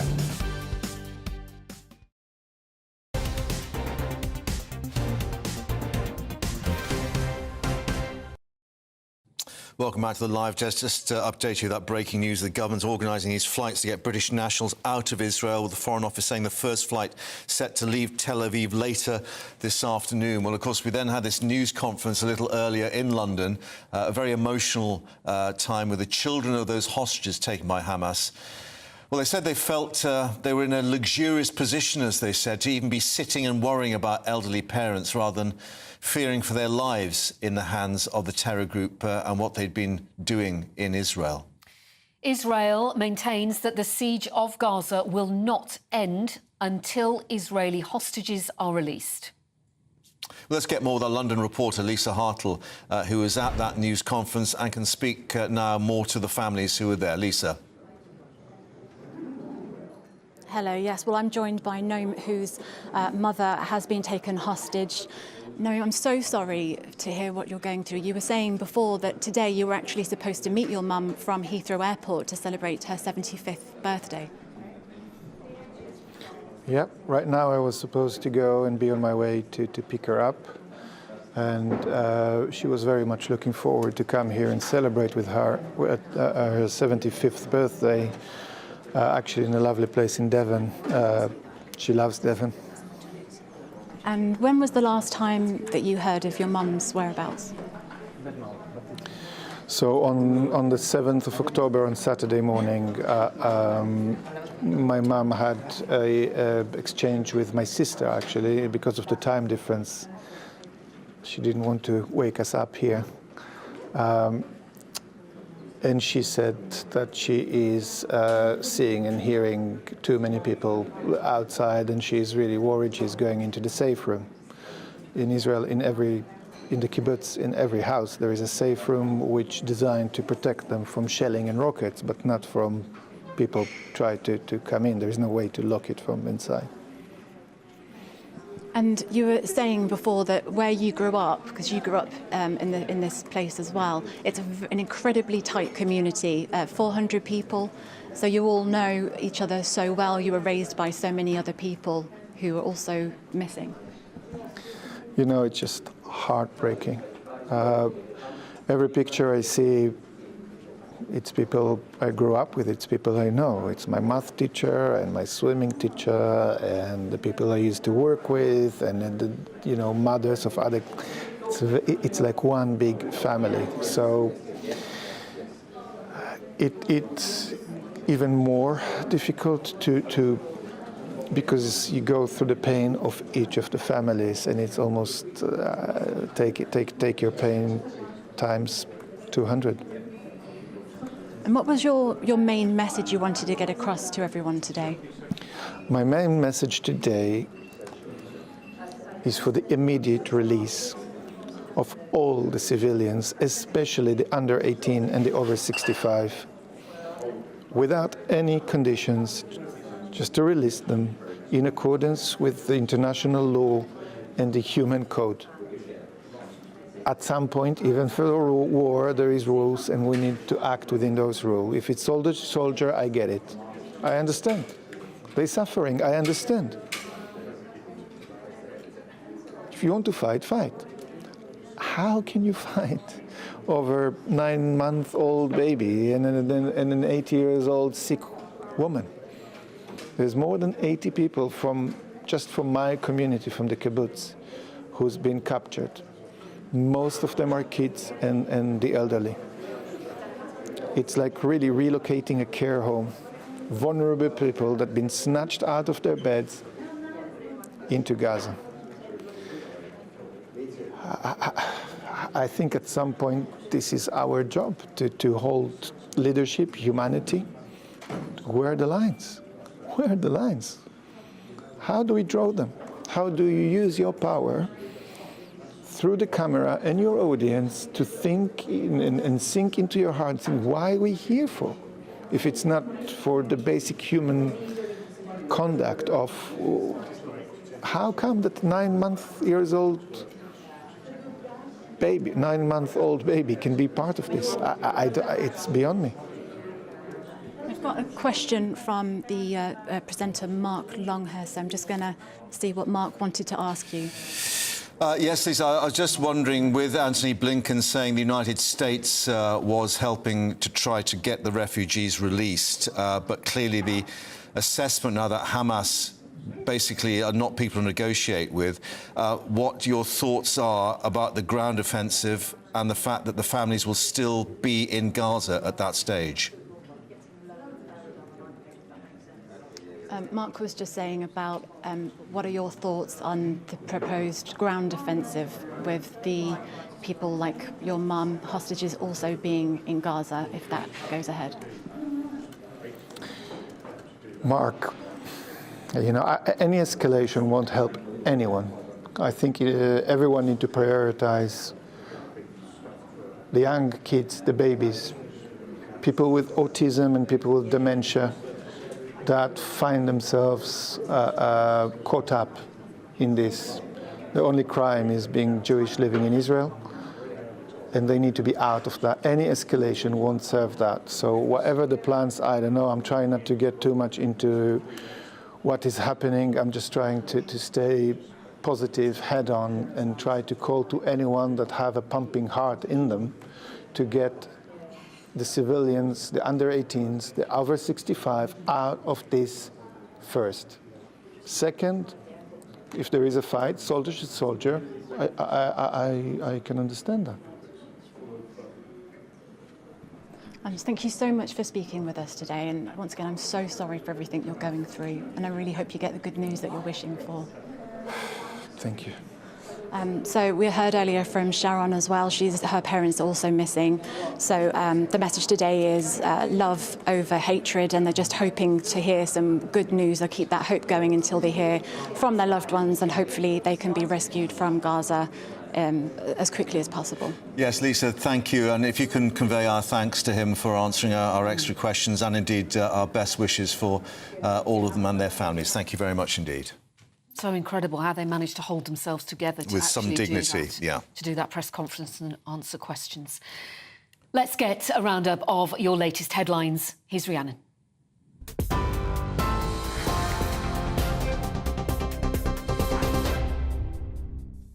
Thank you, Pip. It's 1:31. Your top stories from the GB newsroom. The government's organising flights for British nationals in Israel, with the first due to leave Tel Aviv later today. The Foreign Secretary James Cleverly has urged British nationals in Israel who wish to leave to register their presence. Antony Blinken says he's trying to secure the release of hostages kidnapped by Hamas. More than 100 Israeli and foreign hostages have been kidnapped by the terrorist group and taken into Gaza.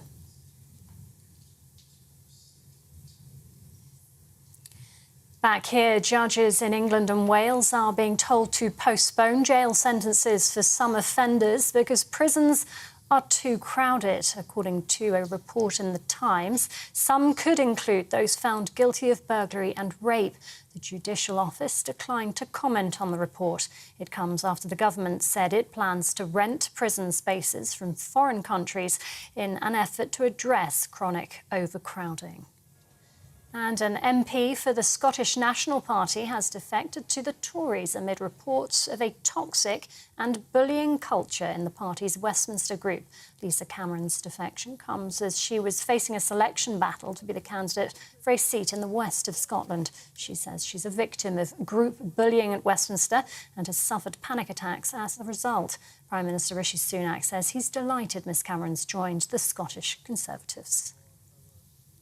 And you can get more on all of those stories by visiting our website, gbnews.com.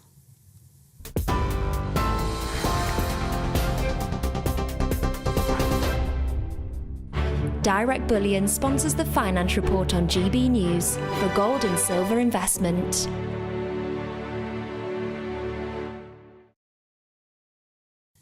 Here's a snapshot of today's markets. The pound will buy you $1.2305 and €1.1588. The price of gold is £1,530.35 per ounce, and the FTSE 100's at 7,669 points. Direct Bullion sponsors the Finance Report on GB News for physical investment.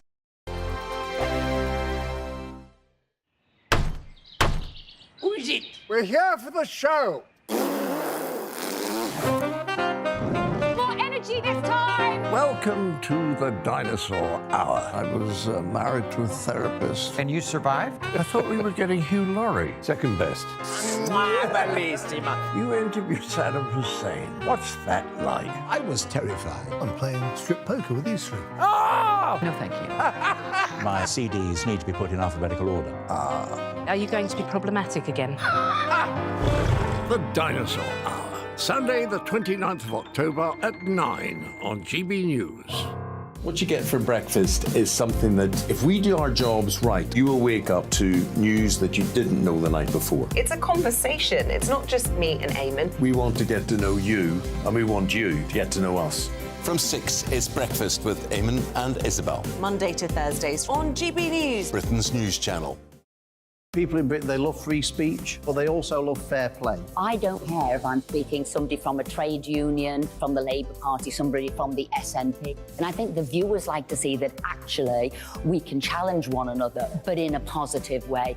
We think we ask the questions that people want to ask, and often we ask the questions that we wanted to ask in Parliament but never got the chance to ask. So join us every Saturday, 10 a.m. till noon on GB News. Britain's news channel. Nightmare commute? Kick it up a gear with me, Patrick Christie's, at drive time, 3 till 6 p.m, Monday to Friday on GB News Radio. You can listen online and on DAB+, on the smart speaker app and on the GB News app. And if you've got an Alexa, all you have to say is, Alexa, play GB News. We're also on TuneIn and the Radio Player apps. From the school run to rush hour, get revved up with me, Patrick Christie's, on GB News and GB News Radio.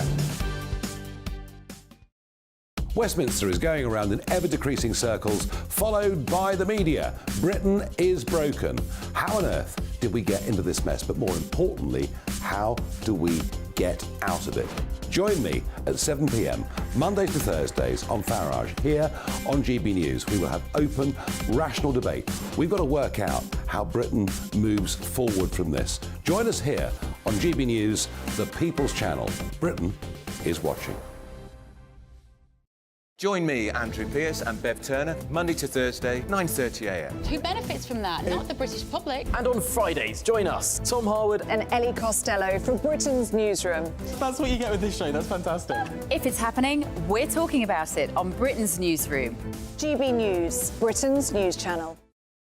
GB News, unlike other broadcasters, isn't obsessed with the London-Westminster bubble. We think there's a nation beyond the M25, and that's why we talk about the issues that matter across the land. Join me on State of the Nation, 8 to 9 o'clock, Monday to Thursday, on GB News. Daisy's listening, and you should too.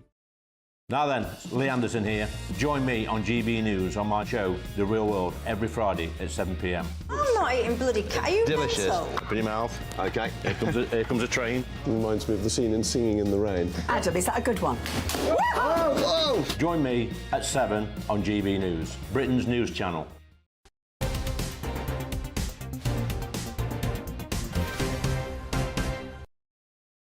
Welcome back to the live desk here on GB News. Now, the former Formula One boss Bernie Ecclestone has pleaded guilty to fraud at Southwark Crown Court today. As a result, sentenced to 70 months in prison, although it's been suspended for 2 years. He'd failed to declare more than £400 million in overseas assets to the government. It was in a trust in Singapore. He's also been ordered to pay some £652 million to Britain's tax authority, the HMRC. Let's get more with our reporter Theo Chicomba, who joins us from outside the Crown Court. An expensive day to his pocket and his reputation, Theo. Yes, indeed. Well, Bernie Ecclestone admitted to fraud here after failing to declare £400 million, which was in a trust in Singapore. But today, though, he avoids a prison sentence. In a previous hearing earlier this year, there was arguments about whether or not he would be fit to go to trial. That trial was due to take place in November, lasting an estimated 5 weeks, but that's no longer going to take place. As you mentioned, he has been handed a suspended sentence lasting 2 years, but sentenced to 17 months. Now, Judge Simon Bryan gave Ecclestone that sentence, and he said if he commits another criminal offence during that time, then he would have to come back here to Southwark Crown Court. Now, the court also heard that Ecclestone has reached a civil settlement with HM Revenue and Customs to pay £652.6 million on the 9th of October, just several days ago, which was covering 18 tax years. And he told the judge just before 10 a.m. this morning, I plead guilty, after having previously pleaded not guilty earlier this year. His defence, Barrister Christine Montgomery KC, told sentencing judge Mr. Bryan that the defendant bitterly regrets the events that led to this criminal trial. And following the proceedings this morning, we heard from the HMRC and the CPS outside the court, and this is what they had to say. Bernie Ecclestone has pleaded guilty and been sentenced to a single offence of fraud relating to dishonest representations made to HM Revenue and Customs. All members of UK society, regardless of how wealthy or famous they are, must pay their taxes and be transparent and open with HMRC about their financial affairs. The CPS are pleased to bring such a complex case to a successful conclusion. We worked very closely with HMRC throughout, and it is rewarding to see that they have also secured such a significant civil tax settlement through the negotiation process. So I think Bernie Ecclestone had ample time and opportunity to take responsibility and be honest about his tax affairs. Instead of taking that opportunity, he lied to HMRC, and as a consequence, we opened a criminal investigation. That investigation involved inquiries all around the world and culminated in today's trial. And today, Bernie Ecclestone pleaded guilty to fraud. As you know, he's now been sentenced. As well as the sentence, he's made a payment of over £650 million in relation to his tax affairs. Over £340 million of that amount is a penalty, so a very significant amount. So all I can say here is, obviously, for general taxpayers, if you're worried about your tax affairs, please come to HMRC, make full declarations, and we can get vital money for public services.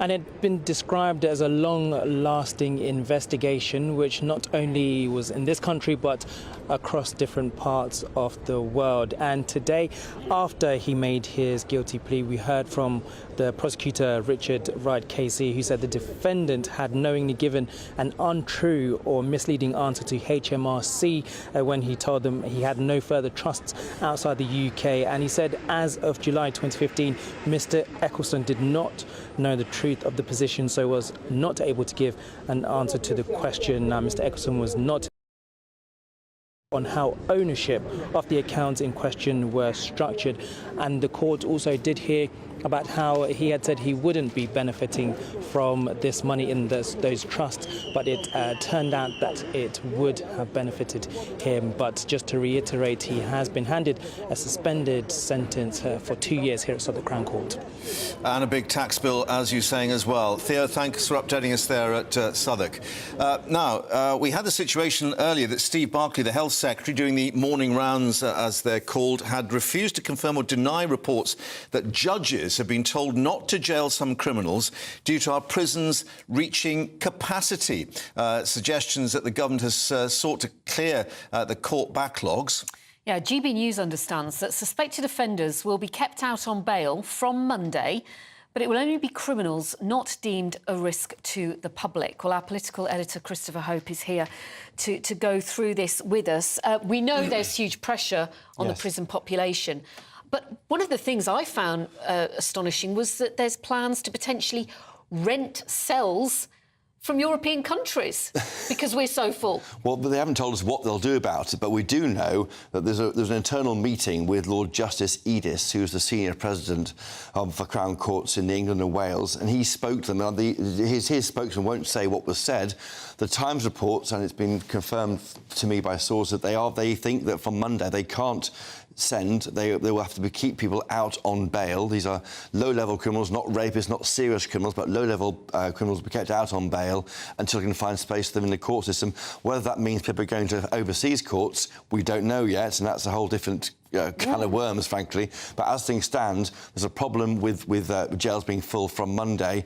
Of course, when you are released on bail, if you break those conditions, you risk a more serious term in prison. So the hope from the government's point of view and law enforcement is they won't jump bail and disappear. They all stick to the conditions they're being made to follow. Right, OK. Now, we're expecting, I think, the Justice Secretary, Alex Chalk, to make a statement to the Commons on Monday. Almost certainly. That'll be... It's not listed... Details. That's right. It's not listed yet in the schedule, but... Because I guess one of the other questions will be whether they're having to think about early release and increased parole if the situation is so bad physically in the prison. We've seen before, haven't we, when over 1,000 offenders under, I think it was in Tony Blair's time when he was Prime Minister, something happened similar. So that you do have these periodic spikes in the prison population.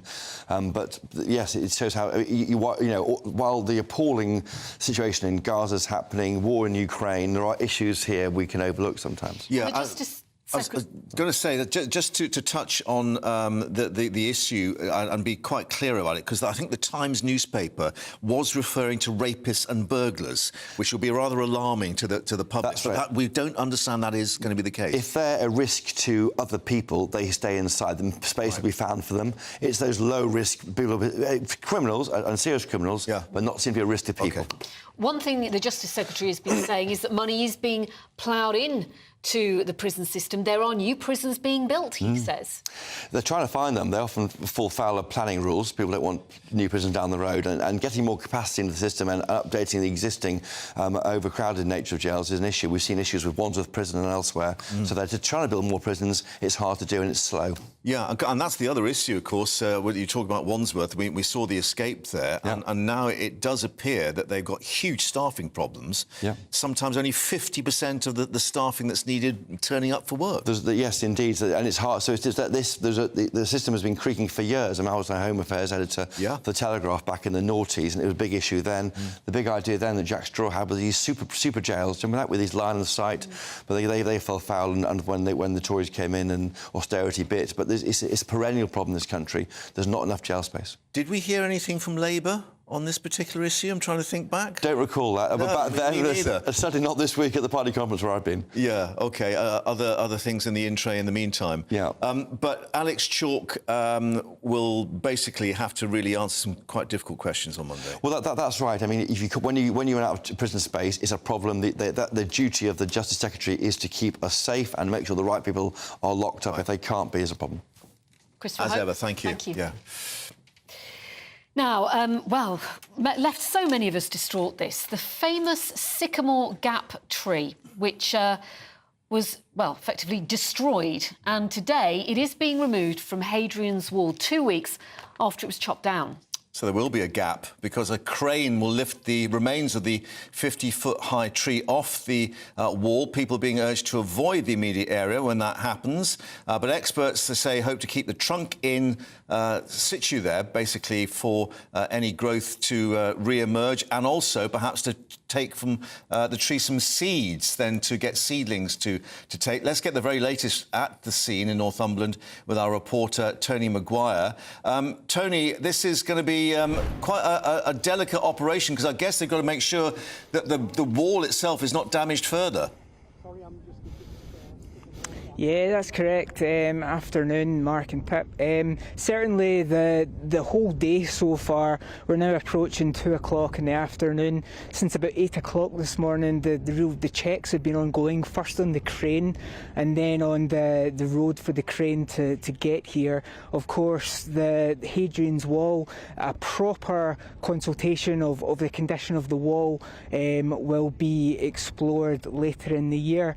But for right now, you know, it's only been 2 weeks since the incident here in Northumberland, and already you know, a plan has been put in place after many options, after many suggestions, including the helicopter airlift, but the option that they've went for is to basically remove the branches, cut the main trunk into about 4 or 5 pieces, and then we have the crane behind me lifting it out. Just in the last few minutes, we've seen the first pieces of the trunk coming out behind me from behind the wall, where it's going to be loaded onto the back of a truck or a buggy and then removed. And it's going to be stored by the National Trust. So the National Trust, they own the tree essentially, and it's around 125, 130 years this tree's been part of this landscape. And the locals here, you know, many of them turning up, almost outnumbering the press here on top of the hill in Northumberland, wanting to see this kind of momentous part of history. A lot of sadness, a lot of regret, but also a lot of hope. As you said there, while the trunk is being moved away, the stump, they believe, is still alive, and they believe it will still shoot new trees. Now, speaking to a couple of people earlier on, they told me that the irony of the situation is that whoever was responsible has actually extended the life of the tree, and in doing so, this 130-year-old tree may well live another 130 more. So certainly it's been quite a long, strenuous process today, but we're looking like now we're finally in the final stages of the removal. And the conversation will, of course, turn to what what could possibly replace it in this part of the world? Quite an important scene, and he encouraged thousands of people to walk the hills here, just to snap pictures of the most photographed tree in the entire British Isles, and certainly even a celebrity, whether or not for Robin Hood, Prince of Thieves, and of course its all-important Tree of the Year award in 2016. Things still going on here, but we'll keep you updated. OK. Tony Maguire in Northumberland, thank you. There's been such glorious images over the years of that tree. So many of us have seen it up close and personal. It's a difficult day seeing that happen. But Thought to have been planted by Newcastle philanthropist and lawyer John Clayton in the second half of the 19th century.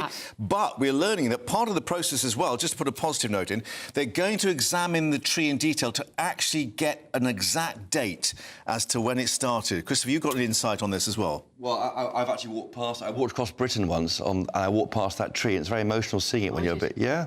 On the. So many of us have. I think I would pay for a tree to be winched in to replace it. Well, the other aspect is the wood's being taken away. They may make some benches from it, so you may be able to, chip in. Have a rest. Chip in. No, anyway, we'll update you at the scene with Tony a little later as well. Thank you. OK, well, the Prince and Princess of Wales, they are out and about today to promote their new initiative of improving teenage mental health through sport and fitness. Yeah, familiar theme for them, of course, to support young people and their families, mental well-being, how people can help themselves and each other, building skills for healthy experiences in sport and life. It says here. Let's get more now with Cameron, our royal correspondent, who is there. And Cameron, as we say, this is a recurring theme with them, and they're being seen at many of these events now directly. Yeah, they certainly are. Excuse me, certainly are. And the Prince and Princess of Wales were certainly showing their competitive streak here this morning, playing on opposite teams on both netball and a sport called goalball, which is for visually impaired athletes. Despite the Princess of Wales's injured fingers, remember from that trampoline accident a few weeks ago, which are still very much bandaged up, she managed to win the goalball match. She was on a team against Prince William. However, Prince William won the netball match, which wouldn't have thrilled the princess, as she is an avid sportswoman, particularly when she was at school, and is keen on netball and tennis. But there is a very serious meaning behind their visit to the Bisham Abbey National Sports Centre in England here today, and that is, as you said, all about mental health. On Tuesday, it was World Mental Health Day, and the Prince and Princess of Wales have very much been shining a light on different initiatives across the country this week to do with mental health. Today was all about young people and young athletes. A new survey by SportsAid, which is a charity which supports young athletes who is with the Prince and Princess of Wales today, it found that a lot of these young athletes, particularly with performance sports, are experiencing a lot of anxiety. And this is off the back of a separate survey commissioned by the Prince and Princess of Wales's Royal Foundation, which found that a majority of young people feel their friends are struggling with mental health and need more support. So the Prince and Princess of Wales were shining a light on those quite stark statistics, but also pointing out the different support available to young people. But William has always said in the last decade or so, or at least since 2016, when William and Catherine launched their Heads Together initiative, their mental health initiative, trying to break down that stigma when it comes to talking about one's mental health. He says that mental fitness is just as important as physical fitness, particularly when it comes to sport. Cameron, I also just wanted to ask you, because it is obviously so pertinent at the moment, the Duke and Duchess of Sussex, Harry and Meghan, they have reacted to this growing Israel-Hamas conflict, and they've called it, they've condemned, rather, all acts of terrorism and brutality. The wording of that statement, rather different from what William and Catherine have said and what the King and Queen have said. It does appear that way, yes, Pip. If you remember the Prince and Princess of Wales's spokesperson, they talked of the horrors inflicted by, and I quote, the Hamas terrorist attack. The King, last night, a spokesperson for him, called out the barbaric acts of terrorism even, in Israel. Whereas Archewell Foundation, who represents Harry and Meghan, their foundation, the statement they released this morning said that Harry and Meghan, the Duke and Duchess of Sussex, stand against all acts of terrorism. Harry and Meghan spokespeople there very much speaking more widely about terrorism rather than specifically talking about the terrorism acts carried out by Hamas on Saturday. So that is a big difference. The King, of course, as we've seen, has gone one step further, and he's actually had a phone call, we understand, with President Herzog of Israel, as well as King Abdullah of Jordan. So clearly he wants to go one step further in trying to really... Sorry, I'll hand back to you, Pip. Sorry. Thank you for that. Yes, we're just going to update you. Breaking news, we have got flights leaving Tel Aviv, coming back to Britain with people on board. We'll update you with the latest. Stay with us on GB News. I think the most exciting bit for me is talking to ordinary people. People who I think are ignored often by the major news channels. We're going to give news they want to hear. There's a voice there that needs to be heard. I think there's a chance here for a diversity of opinion to be expressed, which you don't find elsewhere. It's really exciting. We don't hold back. We're free to say how decisions that are taken here affect us all around the country. Only on GB News, the People's Channel, Britain's news channel. The Live Desk with me, Mark Longhurst. And me, Pip Thompson. It's here Monday to Friday on GB News. From midday, we'll bring you the news as it breaks, whenever it's happening and wherever it's happening, from across the UK and around the world. Refreshing, feisty, but with a bit of fun too. If it matters to you, we'll have it covered on TV, radio and online. Join the Live Desk on GB News, the People's Channel, Britain's news channel.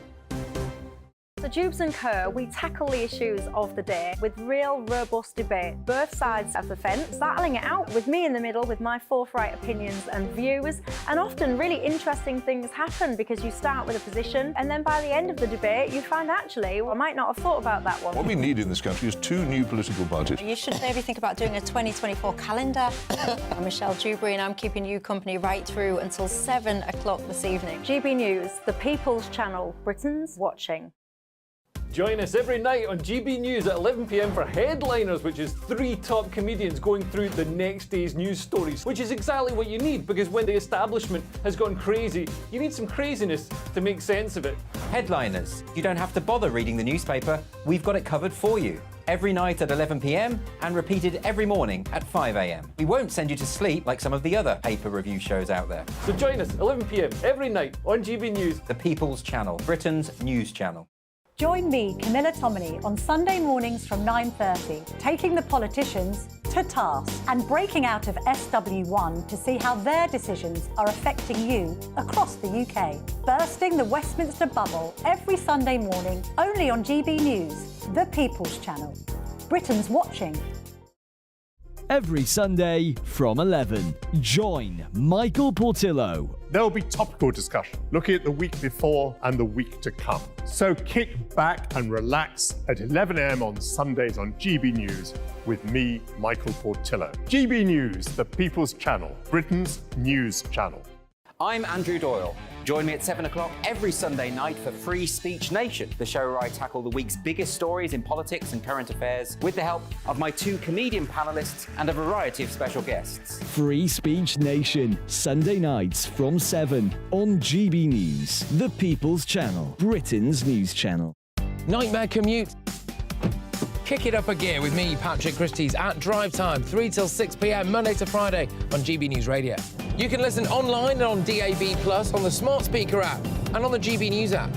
And if you've got an Alexa, all you have to say is, Alexa, play GB News. We're also on TuneIn and the Radio Player apps. From the school run to rush hour, get revved up with me, Patrick Christie's, on GB News and GB News Radio.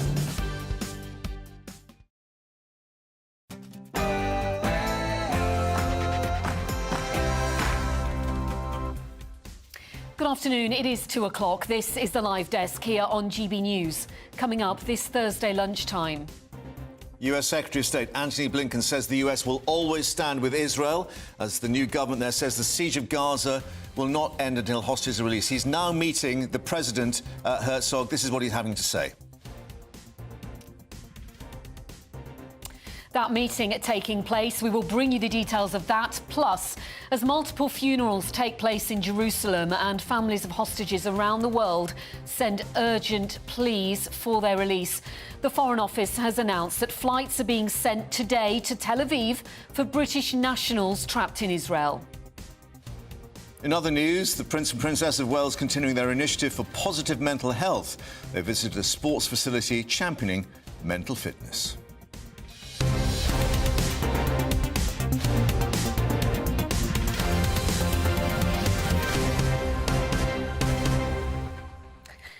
And here is the press conference with Antony Blinken and the Israeli president. Impossible for any of us to comprehend on a human level what Israel's experienced at the hands of Hamas these last few days. But we are determined to be with you as you defend your people and defend the values that join us together. What we've seen, I think, will be very hard to erase from our minds and certainly our hearts. But I sense a fierce determination in Israel to prevail, and prevail Israel will. And the United States is here as your partner to help ensure that you do. There really are two paths before countries in this region and in many ways countries in this world. But here in the Middle East, there's the path of integration, cooperation, normalization, and equal measures of justice, opportunity, dignity for all peoples, including the Palestinians. Or there's the path that Hamas has shown to the world these last few days. Terror, destruction, nihilism. A path that leads to nowhere for anyone, except to the darkest places in our souls. So the choice is clear. We're together, and we will walk down that righteous path together. That's what all of our people are looking for us to do. Thank you. Thank you. Thank you very much. So Antony Blinken, the US Secretary of State, speaking there in the last few minutes with President Herzog. Of course, he had met Benjamin Netanyahu a little earlier, understood now to be on his way to Jordan, to Amman, to meet Mahmoud Abbas from the Palestinian Authority. So diplomacy very much under the way, as well as that pledge, as Antony Blinken said to Benjamin Netanyahu, who will always be there by your side. Let's get a full roundup of your latest news now in the GB newsroom. Here's Rhiannon.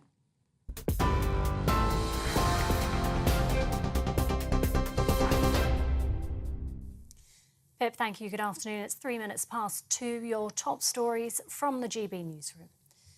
The US Secretary of State has reassured the Israeli Prime Minister of Washington's support during a trip to the Middle East. Benjamin Netanyahu insists Hamas should be treated exactly as ISIS was. Antony Blinken says he knows the terrorist group doesn't represent the Palestinian people nor their legitimate aspirations. He told the Prime Minister that as long as America exists, Israel will never have to defend itself on its own. We must stand together, resolved to confront what is worst among humanity with what is best. We must provide an alternative to the vision of violence and fear, nihilism and terror presented by Hamas. That is what the United States will do, standing with Israel, working together with its people, and all those in this region who remain committed to the vision of a more peaceful, a more integrated, a more secure, a more prosperous Middle East. Antony Blinken says he's also trying to secure the release of hostages kidnapped by Hamas. More than 100 Israeli and foreign hostages have now been taken by the terrorist group into Gaza. Noam Sagi, a British Israeli whose mother's among the hostages, is calling it a second Holocaust. I'm here because I need to ask for help to release babies, kids, mothers and old people from their captivity. There's no politics here. No context, no religion, no race. Simple humanity. People who survived the Holocaust found themselves facing another one. The government's organising flights for British nationals in Israel, with the first due to leave Tel Aviv within hours. The Foreign Secretary James Cleverly is urging British nationals who wish to leave to register their presence. Those eligible should not go to the airports, they've been told, unless instructed. Meanwhile, in Gaza, vital medical supplies are running out, and the Red Cross says the situation is deteriorating fast. The only remaining power station stopped working yesterday. Fuel supplies are also dwindling and could run out within hours. Israel's preparing for a ground incursion into the Gaza Strip, though the military says no decision has been made yet. More than 1,300 Israelis have been killed since Saturday, including over 200 soldiers. Back here in the UK, incidents of anti-Semitism have increased by more than 300% since Hamas's attack on Israel. That's according to the Community Security Trust, which recorded 89 incidents in just 4 days so far this month. They include assaults, damage to Jewish property and abusive behaviour. It comes after the Home Secretary warned protesting with Palestinian flags could amount to a public order offence if it's deemed to be in support of terrorism. In other news, judges in England and Wales are being told to postpone jail sentences for some offenders because prisons are too crowded. According to a report in The Times, some could include those found guilty of burglary and rape. The Judicial Office declined to comment on the report. It comes after the government said it plans to rent prison spaces from foreign countries in an effort to address chronic overcrowding. Bernie Ecclestone has been handed a 17-month suspended sentence after pleading guilty to fraud. The ex-Formula One boss will also have to pay £652 million to the tax authority. He appeared at London's Southwark Crown Court this morning after failing to declare more than £400 million of overseas assets to the government. The billionaire turns 93 later this month. He had been due to face trial in November after he previously denied the charge. And an MP for the Scottish National Party has defected to the Tories amid reports of a toxic and bullying culture in the party's Westminster group.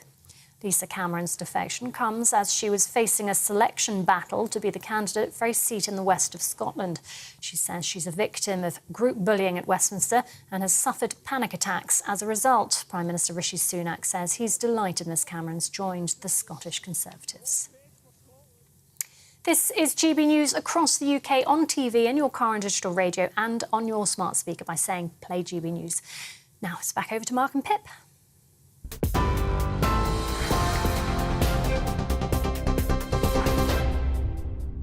Rhiannon, thanks very much indeed, and welcome back to the live desk. Now, we brought you that very emotional news conference earlier with the children of some of those hostages taken by Hamas talking publicly to say that they felt they were in a luxurious position, as they said, to be even sitting and worrying about their elderly parents rather than fearing for their lives in the hands of the terror group. Israel maintains that the siege of Gaza will not end until Israeli hostages are released. Well, we can now speak to Sharon Lifshitz, whose parents are being held by Hamas. Good afternoon, Sharon. We are so very grateful for you talking to us this afternoon on GB News. We understand that your father is 83 years old, your mother is 85 years old. How are you managing to get through every day, every hour, every minute as you wait for news? I am trying to hold on to my community here in the UK and in Israel, to the community of people that were part of the kibbutz, and I'm trying to do everything I can to bring the hostages back home. This is all I'm doing. This is all I'm focusing my mind on, because it is so much now. It's happening, it's unfolding. We don't have time to bury the dead. We have to look after those that survived this massacre, and we have to advocate for the release of the hostages. We heard from Antony Blinken, the US Secretary of State, who was speaking to Benjamin Netanyahu, and he said that the US was working to get the hostages released. Now, we know he's flying to Jordan, to Amman. He's likely to meet Mahmoud Abbas from the Palestinian Authority. Is it your hope that there will be pressure from within the Palestinian cause on Hamas to get the hostages released? Absolutely. Absolutely, the Arab world should come together and help us release these innocent, elderly people, these women and children that are, and babies, and disabled people, and people that require medication. They must immediately be released. This is not a war, part of a war. This is about releasing these innocent people, getting them out of the equation. They have suffered enough. They need to come back home now so that we can look after them. Sharon, when did you last hear from your parents? Did they tell you that there was something happening at the kibbutz on Saturday? Did they have time to make contact with you? I did not speak to my parents at the time. My uncle spoke shortly before all contact was disconnected. My mom was asleep. She takes a medication that makes her drowsy in the morning. My father was telling my uncle that they are in the safe room. That's a room safe for missiles, and that he can hear the shooting and the shouting outside. So he was aware that there is an attack, but I don't think he expected it to be off the scale. As you say, your parents need medication, but I understand that the other aspect of this is that your dad had helped Palestinians coming from Gaza to get medical treatment over the years at Israeli hospitals. Yes. My father truly believed in our humanity, in our shared humanity, and what it means to be neighbors. And there is regimes and there's governments, and we can agree or disagree, but us as human beings, we never forgot that the children and mothers in Gaza suffer more than we do from the attacks and from the escalation of violence in the Middle East. And my father spent his life fighting for peace. And he, in his retirement, he just took a car every week, and through a local organization, Israeli organization, that helped Palestinians reach through Israel to the hospitals in East Jerusalem and in other parts of Israel. You know, there's a wish for the media to always betray us just as arch enemies, and that is a total reduction of our humanity. There are people on the other side. We have relationship with them. You know, I grew up with people from Gaza that worked with us. We used to know them. My brother employed people from Gaza that became very good friends. We have to remember that we have a shared humanity across all these tanks and all these weapons, and that we have to believe in that. And just to touch again on what was discussed with Benjamin Netanyahu, this moment for moral clarity, that phrase used by him and by Antony Blinken, in that aspect, is it your hope too that perhaps the Palestinians within Gaza will now start to reassess the position of Hamas and what Hamas has done? I don't know the position of the people of Gaza because they have been terrorized by a terrorist organization for many years. There is no voices of dissent coming from Gaza because they will be silenced. Let's be clear about that. Hamas is ISIS. Yeah, he is terrorizing their own people. Yeah, I don't know what they think, the people of Gaza, because they are bound to it. The people in the diaspora, they have families there. They, you know, any of us that have read anything in our life know how terrorist and dictatorship work. Yeah. So kind of expecting to know the opinion of the Palestinian people at this point, before Hamas was eradicated, is kind of, a contradiction. Yeah. Sharon, I understand you grew up in the kibbutz where your parents were taken from. Can you tell us, when you were growing up, a very, very safe area? You felt safe, you felt secure.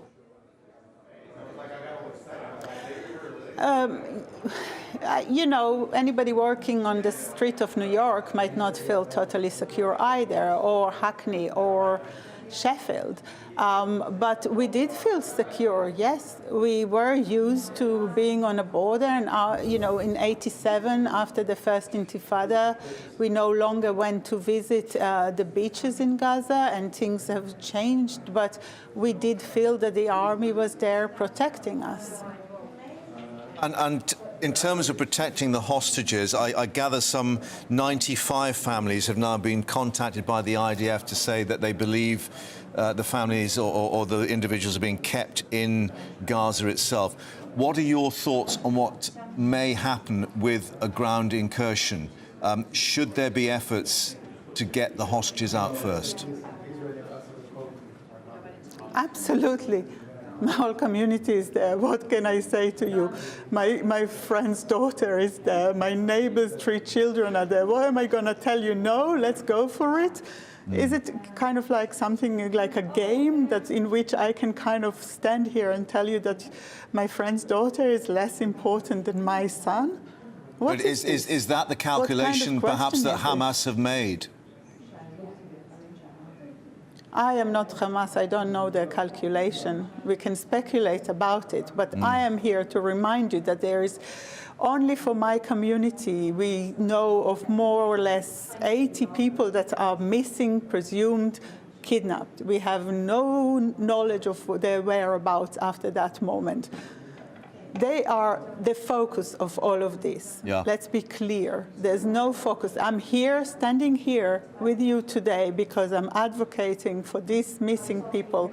I'm not here just for my parents. I'm here for my community. My community is destroyed by an act of violence so horrific, so utterly horrific, that we will spend the rest of our life coming to terms with it. But at this point, we are fighting for the life of members of our communities and neighboring communities that have gone through the most horrific act of destruction and violence and killing and torturing. And the list, you think about the worst thing and they happen there. I know that for a fact, but I cannot change that. I can ask and beg every decent human being to bring about the release of these people at this very moment, now.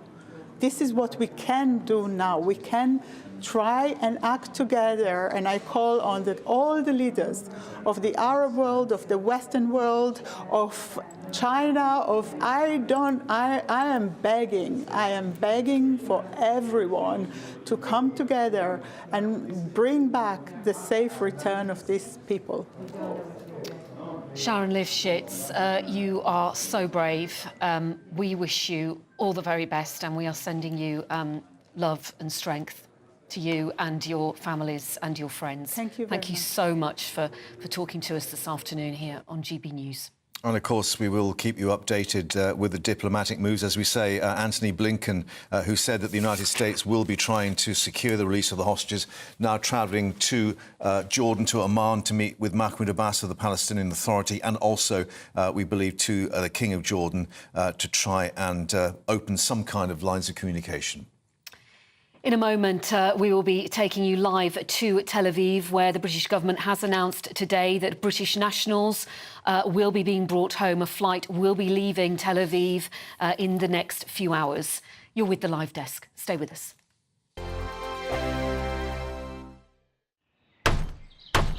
Who is it? We're here for the show.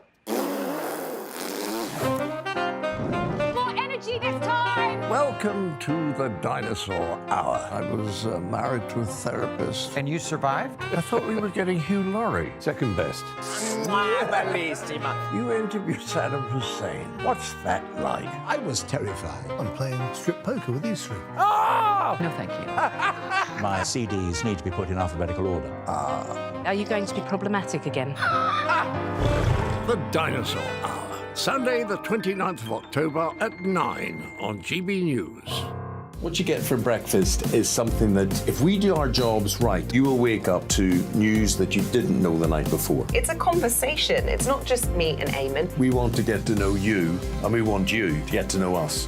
From 6, it's Breakfast with Eamon and Isabel. Monday to Thursdays on GB News. Britain's news channel. People in Britain, they love free speech, but they also love fair play. I don't care if I'm speaking somebody from a trade union, from the Labour Party, somebody from the SNP. And I think the viewers like to see that actually we can challenge one another, but in a positive way. We think we ask the questions that people want to ask, and often we ask the questions that we wanted to ask in Parliament but never got the chance to ask. So join us every Saturday, 10 a.m. till noon on GB News, Britain's news channel. Nightmare commute. Kick it up a gear with me, Patrick Christie's, at drive time, 3 till 6 p.m, Monday to Friday on GB News Radio. You can listen online and on DAB+, on the smart speaker app and on the GB News app. And if you've got an Alexa, all you have to say is, Alexa, play GB News. We're also on TuneIn and the Radio Player apps. From the school run to rush hour, get revved up with me, Patrick Christie's, on GB News and GB News Radio. Westminster is going around in ever-decreasing circles, followed by the media. Britain is broken. How on earth did we get into this mess? But more importantly, how do we get out of it? Join me at 7 p.m, Mondays to Thursdays on Farage, here on GB News. We will have open, rational debate. We've got to work out how Britain moves forward from this. Join us here on GB News, the People's Channel. Britain is watching.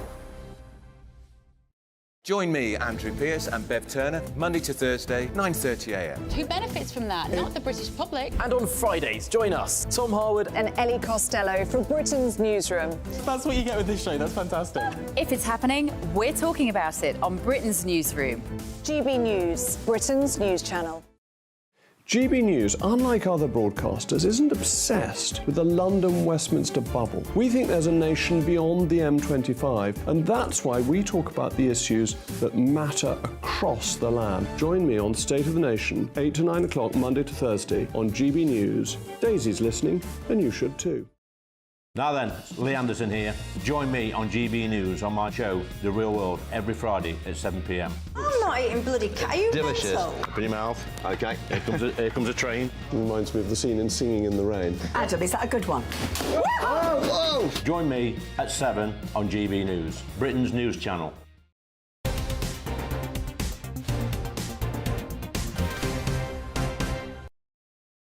Welcome back to the live desk, and let's update you with the latest. We're being told the UK government now arranging flights from Israel for British nationals. The first flight due to leave Ben Gurion and Tel Aviv later this afternoon. US Secretary of State Antony Blinken has met with both the Israeli president and the Israeli Prime Minister and has said that the US is not going anywhere. Hamas has only one agenda: to destroy Israel and to murder Jews. No country can or would tolerate the slaughter of its citizens, or simply return to the conditions that allowed it to take place. Israel has the right, indeed the obligation, to defend itself and to ensure that this never happens again.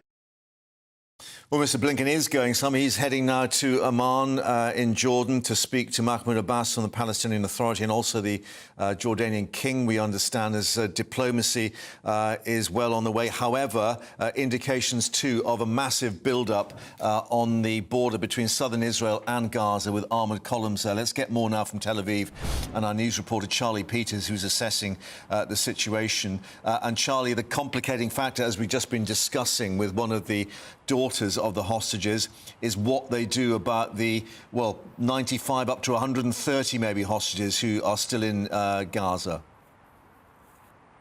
Yeah, that's right. And in the last hour, Lieutenant General Herzi Halevi, the Chief of Staff of the Israeli Defense Forces, spoke for the first time since Saturday morning's invasion. He reaffirmed Israel's commitment to recover those hostages of several nationalities, but in particular mentioning the Israelis taken from their homes by Hamas terrorists. He said that they will do everything they can to recover them as the defense assesses all of its options.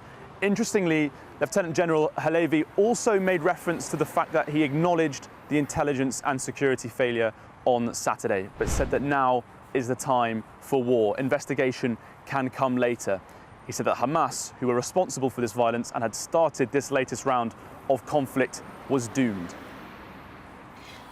Charlie, you say about how they said investigation can come later, but there is a huge amount of anger in Israel, which is ever growing, about how the Israeli Prime Minister, how they missed this.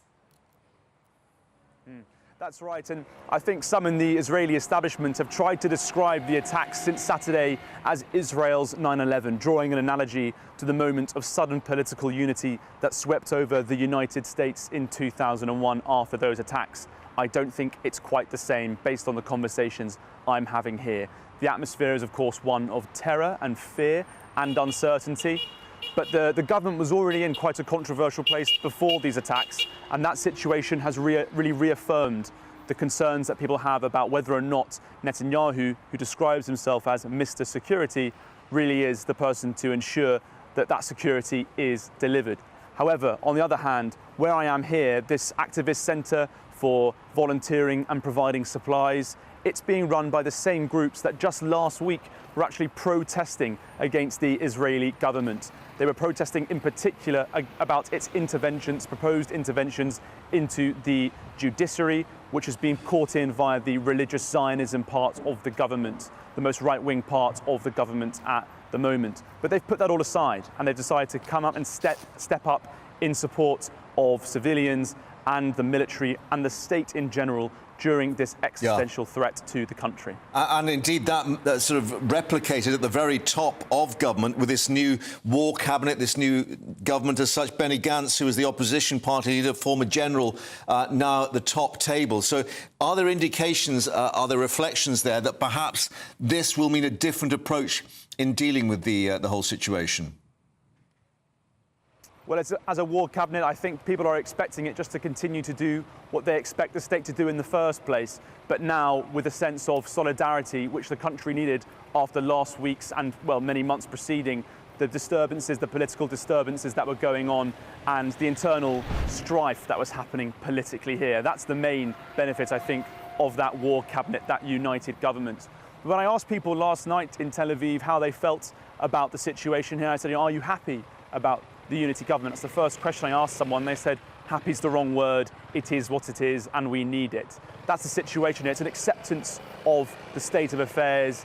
It's not really a significant step, I think, in the minds of the people. Their focus really is on just hoping that the state can step up, secure all those frontiers and hopefully recover their family and friends held hostage by terrorists in the Gaza Strip. In the next few hours, Charlie, British nationals will be flying home, flights from Tel Aviv leaving, and it is the most vulnerable people that are being prioritised. That's right, and it comes after moves from insurance companies and emergency rescue groups over the last 24 hours that operate in the region to start recovering some of their people in the area too. Lots of companies that pay for that sort of emergency support in areas like Israel, which are fractious and face the security instability that we are seeing at the moment. They expect these services to be delivered when the time comes, and a lot of those companies have pressed that red button. People I've spoken to leaving Ben Gurion Airport yesterday for that purpose, some charter flights leaving the airport. And it seems now that the British Embassy is taking the same step, but it's just for the vulnerable at this point. Obviously, further details will come out as the British state decides how to retract further people if necessary. And very quick thought, Charlie, you were just referring to the reports of these attacks on Damascus and Aleppo airports. And, of course, we had Blinken suggesting earlier to any adversarial state thinking about trying to take advantage of this, don't. Yes, and of course, in the moments before we came on air, we've had further confirmation of those strikes in Syria, taking out the runways at both Aleppo and Damascus international airports. Obviously, all of the proxies supported by Iran in the region looking at this very concerning situation in Israel from a security perspective. Is it an opportunity? Is it a threat? That statement, I think, really reaffirming that the US will support Israel if it chooses to strike at any potential threats to its security wider in the region. Charlie in Tel Aviv, thank you very much for updating us once more with all the latest. Let's get a roundup of the latest headlines for you now from Rhiannon.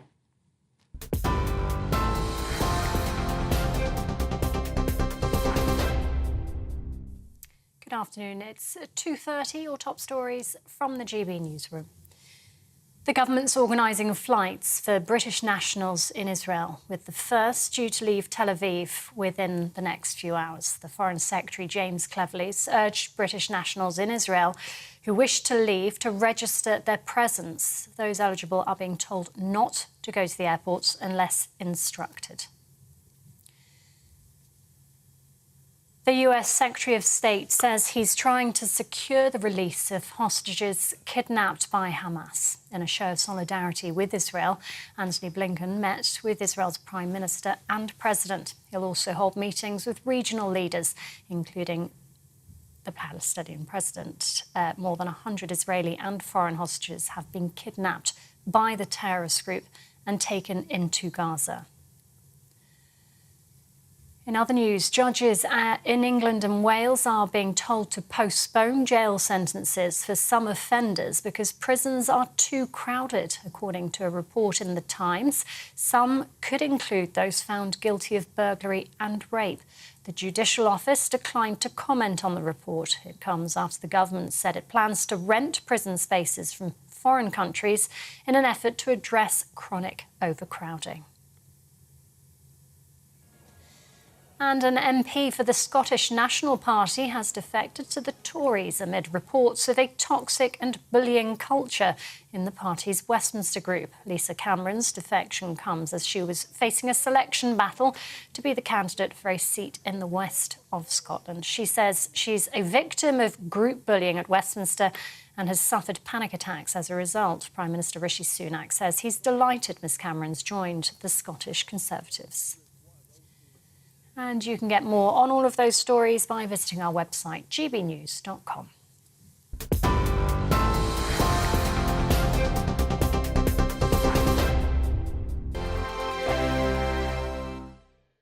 I think the most exciting bit for me is talking to ordinary people. People who I think are ignored often by the major news channels. We're going to give news they want to hear. There's a voice there that needs to be heard. I think there's a chance here for a diversity of opinion to be expressed, which you don't find elsewhere. It's really exciting. We don't hold back. We're free to say how decisions that are taken here Affect us all around the country.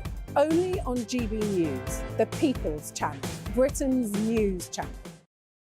The Live Desk with me, Mark Longhurst. And me, Pip Thompson. It's here Monday to Friday on GB News. From midday, we'll bring you the news as it breaks, whenever it's happening and wherever it's happening, from across the UK and around the world. Refreshing, feisty, but with a bit of fun too. If it matters to you, we'll have it covered on TV, radio and online. Join the Live Desk on GB News, the People's Channel, Britain's news channel. So Jubes and Kerr, we tackle the issues of the day with real robust debate, both sides of the fence, battling it out with me in the middle with my forthright opinions and views. And often really interesting things happen because you start with a position and then by the end of the debate you find actually, well, I might not have thought about that one. What we need in this country is two new political parties. You should maybe think about doing a 2024 calendar. I'm Michelle Dewberry and I'm keeping you company right through until 7 o'clock this evening. GB News, the People's Channel, Britain's watching. Join us every night on GB News at 11 p.m. for Headliners, which is 3 top comedians going through the next day's news stories, which is exactly what you need, because when the establishment has gone crazy, you need some craziness to make sense of it. Headliners. You don't have to bother reading the newspaper. We've got it covered for you. Every night at 11 p.m. and repeated every morning at 5 a.m. We won't send you to sleep like some of the other paper review shows out there. So join us 11 p.m. every night on GB News. The People's Channel, Britain's news channel.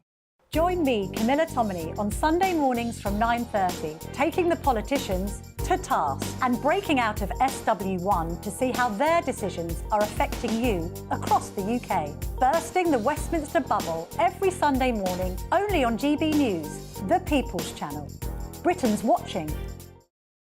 Every Sunday from 11, join Michael Portillo. There will be topical discussion, looking at the week before and the week to come. So kick back and relax at 11 a.m. on Sundays on GB News with me, Michael Portillo. GB News, the People's Channel, Britain's news channel. I'm Andrew Doyle. Join me at 7 o'clock every Sunday night for Free Speech Nation, the show where I tackle the week's biggest stories in politics and current affairs with the help of my 2 comedian panellists and a variety of special guests. Free Speech Nation, Sunday nights from 7 on GB News, the People's Channel, Britain's news channel. Nightmare commute? Kick it up a gear with me, Patrick Christys, at drive time, 3 till 6 p.m, Monday to Friday on GB News Radio. You can listen online and on DAB+, on the smart speaker app, and on the GB News app. And if you've got an Alexa, all you have to say is, Alexa, play GB News. We're also on TuneIn and the Radio Player apps. From the school run to rush hour, get revved up with me, Patrick Christys, on GB News and GB News Radio.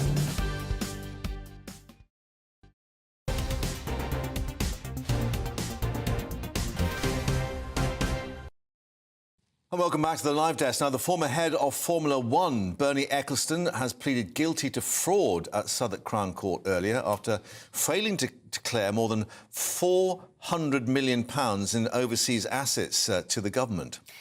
He's been sentenced at Southwark Crown Court to 17 months in prison, suspended for 2 years and ordered to pay £652 million to Britain's tax authority. Well, let's get more now with our reporter Theo Giacombo, who's been following the case at Southwark Crown Court. And Theo, as we're reflecting, an expensive day for Mr Ecclestone, both in terms of his pocket and his reputation.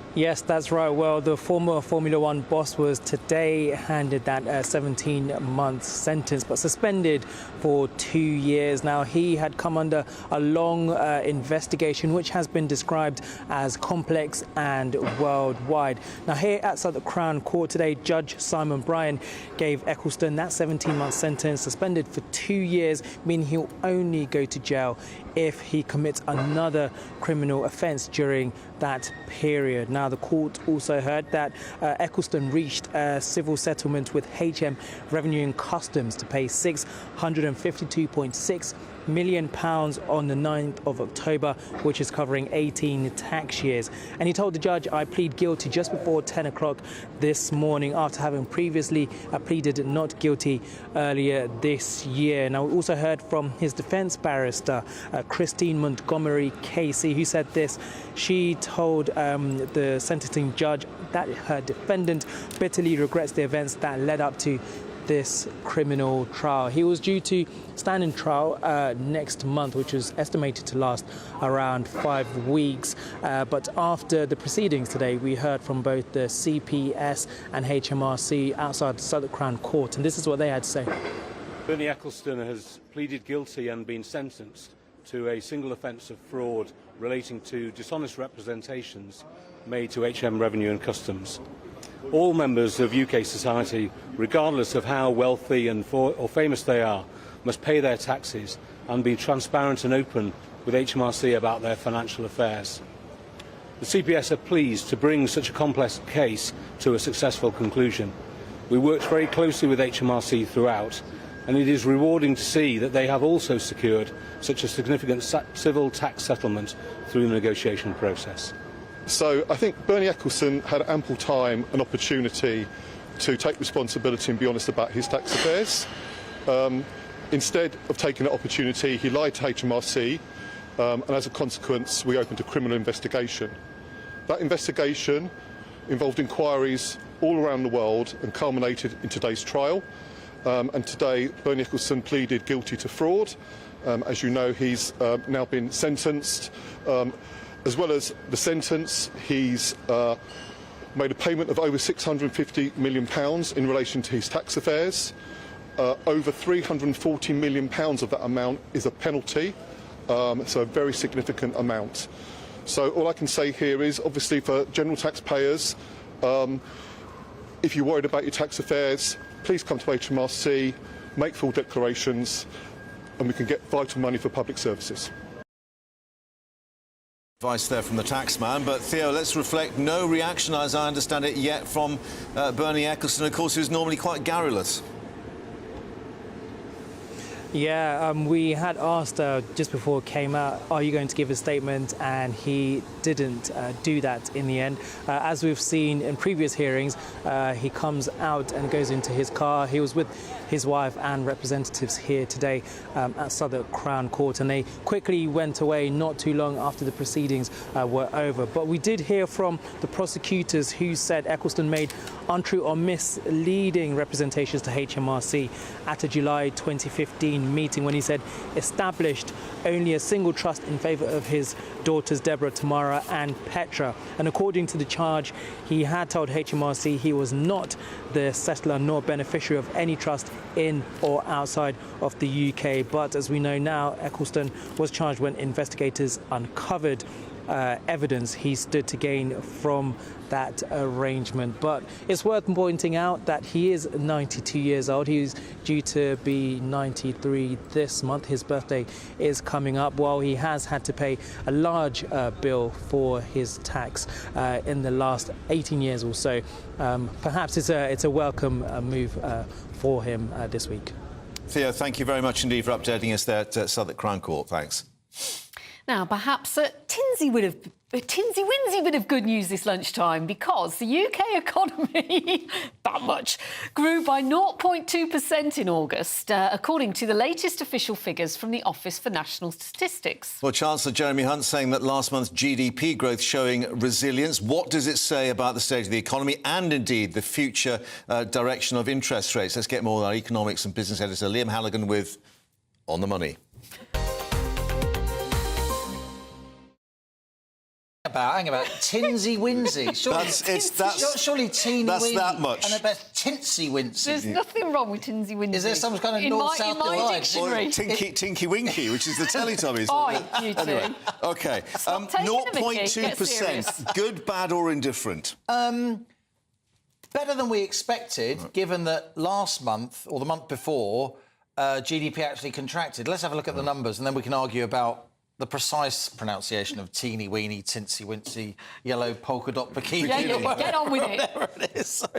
So, figures out this morning. In July, the UK economy shrank by 0.6%, which is, you know, a pretty big contraction. But then in August, these are the numbers that came out this morning.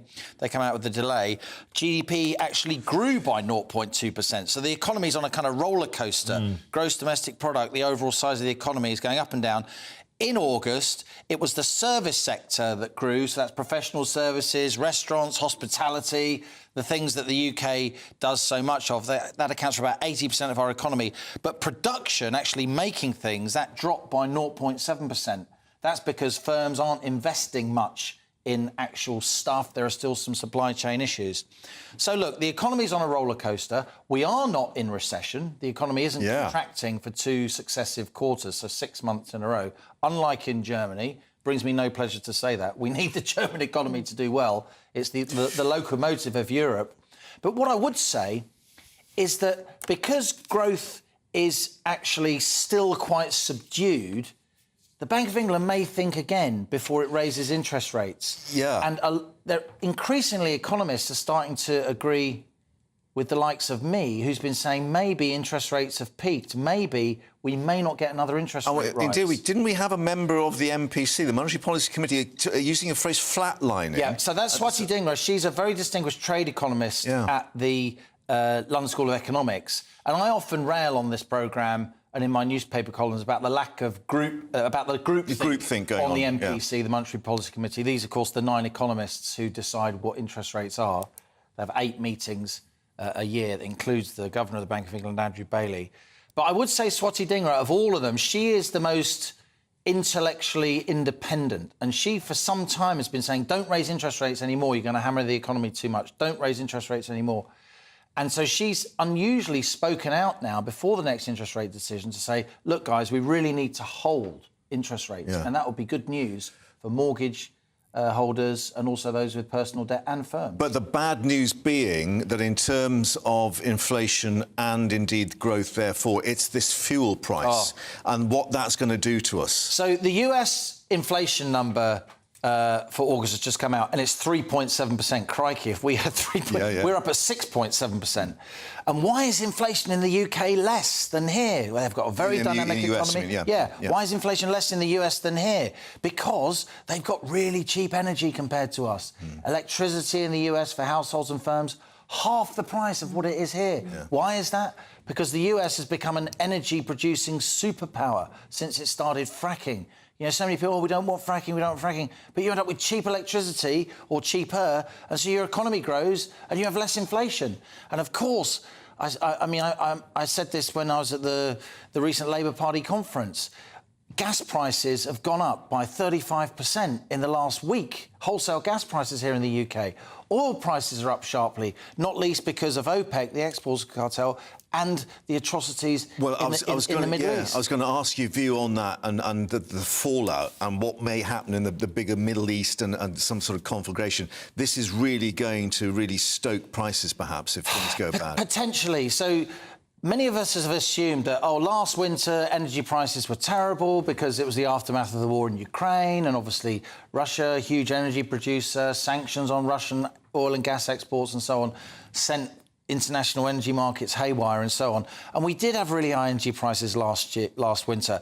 And it cost the British government tens of billions of pounds to subsidise households, to subsidise some energy-intensive firms, though, of course, not many firms. No restaurants or pubs got their bills subsidised. That's why so many have gone to the wall. And there's been an assumption, Pippa Mark, that energy prices this winter, of course they'll be cheaper because inflation's coming down and everything's getting better and interest rates aren't going to have to go up anymore because that guy on GBNews says so. But actually, the combination of ongoing war in Ukraine, the OPEC exporters cartel, that's the Saudis, lots of other Middle Eastern countries, Venezuela, Nigeria, working with the Russians to limit supplies going to global oil markets. That's why oil prices are up sharply from about $70 a barrel to around $90 a barrel now. And now we're seeing on top of that wholesale gas prices rising because, well, we've got concerns about what's going on in the Middle East. We've got reports of sabotage on pipelines across the North Sea between Finland and Estonia. This all sounds so remote to ordinary people's ordinary everyday lives as we all try and make ends meet and do our best for ourselves and our families. But these are the kind of geopolitical dangers, unfortunately, which could lead to higher energy prices. Then, as you rightly say, Mark, inflation then wouldn't come down sharply. The Bank of England may not keep rates where they are. They may have to keep raising rates to fight that inflation. That's a worst-case scenario, though. My central scenario remains that oil prices, gas prices moderate, we've got cheaper energy this winter, and rates stay where they are. One final thought from you. As you say, you were at the Labour Party I was indeed, for my sins. We saw your presence there frequently. Though I wasn't on the stage doing karaoke like Tom Harwood. You weren't, thank God, goodness. But your thoughts on it... Thank goodness, God! I wasn't going to say that. Thank goodness! No, you threw it at me, I'll throw it back. So Keir Starmer's speech, he is making the economy, you know, the main plank of their push for power. This election, as I've been saying for months, will be fought absolutely on the economy.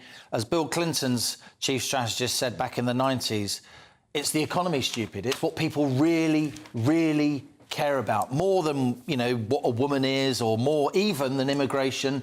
It's always the economy, particularly when you have a cost of living crisis as we currently do. I mean, some of the lines in Keir Starmer's speech, we're going to put growth at the centre of this election.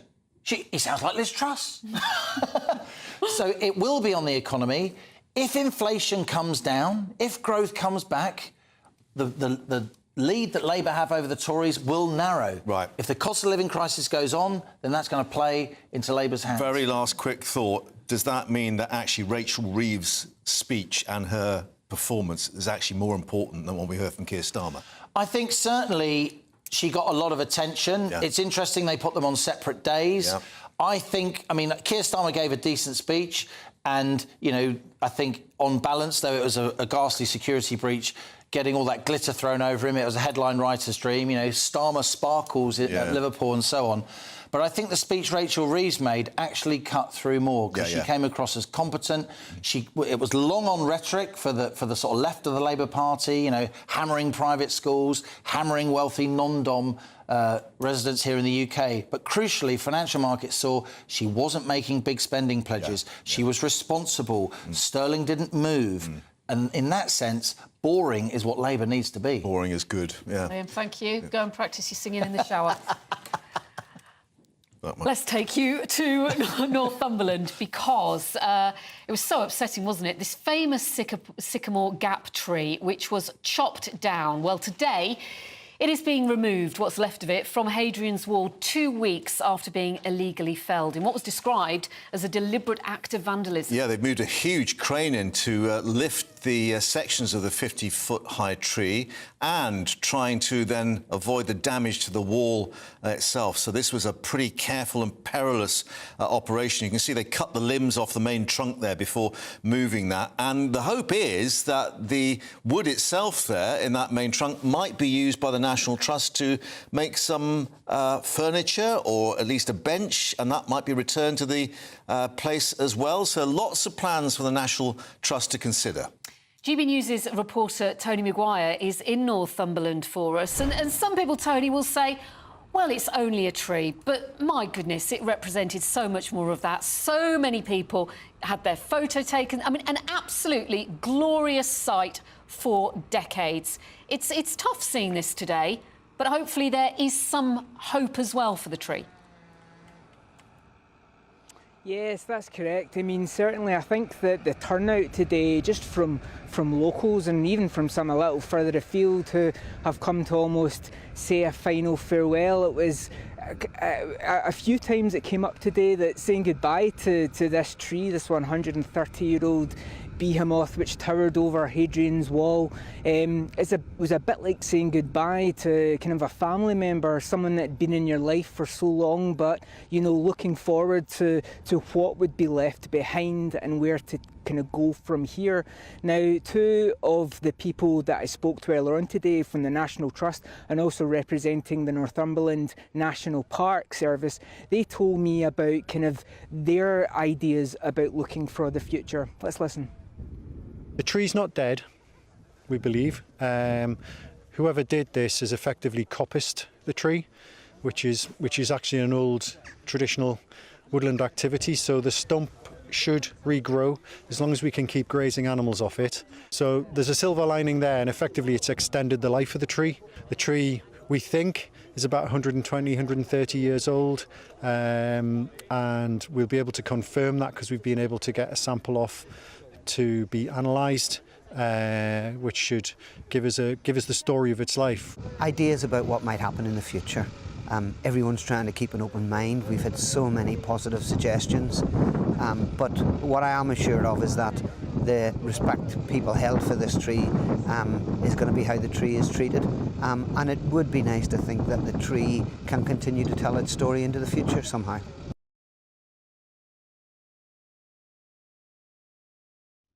So we know that obviously at the moment that there is obviously an ongoing court case, but really today was about, you know, the tree and discussions and conversations about what would come next. Now, you heard there that actually the tree, they believe the stump is still alive, and the hope that shoots will come from that and perhaps form the next generation of most photographed tree across the British Isles. And as you mentioned, people here, they've always come along, and certainly in Northumberland it wasn't all around this tree, and there will still be visitors that come here. But I must say, you know, and you'll probably agree from the shots you saw there, usually it was such an iconic sight, and now behind me is this huge space And altogether, everybody here today, public, press and organisers of the removal, they agree it's just a little bit strange and it'll take much to get used to it. Updating us there, Northumberland, on the Sycamore Gap that is now just a gap. Let's bring you some pictures of a funeral that's being held currently. 22-year-old Irish-Israeli woman Kim Dante. Now, Kim was killed during Hamas's terrorist attack on the outdoor music festival on Saturday. These are the latest pictures we are getting from Israel of that funeral. And of course, many more will follow as a result of the numbers involved.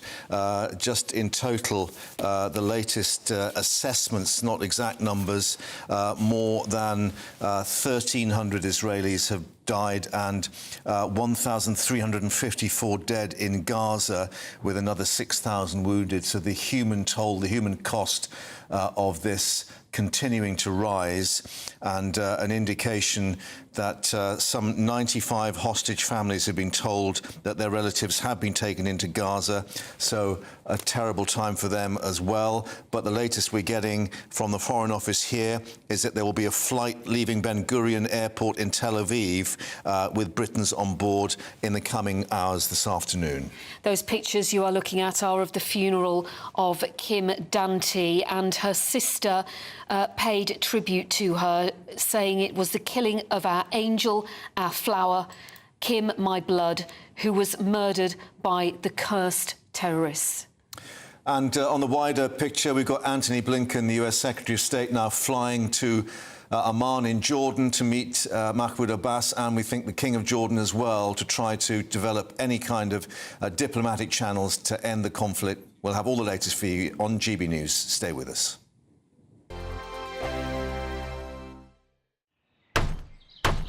Who is it? We're here for the show. More energy this time! Welcome to the Dinosaur Hour. I was married to a therapist. And you survived? I thought we were getting Hugh Laurie. Second best. You interviewed Saddam Hussein. What's that like? I was terrified. I'm playing strip poker with these three. Oh! No, thank you. My CDs need to be put in alphabetical order. Are you going to be problematic again? The Dinosaur Hour. Sunday, the 29th of October at 9 on GB News. What you get for breakfast is something that, if we do our jobs right, you will wake up to news that you didn't know the night before. It's a conversation. It's not just me and Eamon. We want to get to know you, and we want you to get to know us. From 6, it's Breakfast with Eamon and Isabel. Monday to Thursdays on GB News. Britain's news channel. People in Britain, they love free speech, but they also love fair play. I don't care if I'm speaking somebody from a trade union, from the Labour Party, somebody from the SNP. And I think the viewers like to see that actually we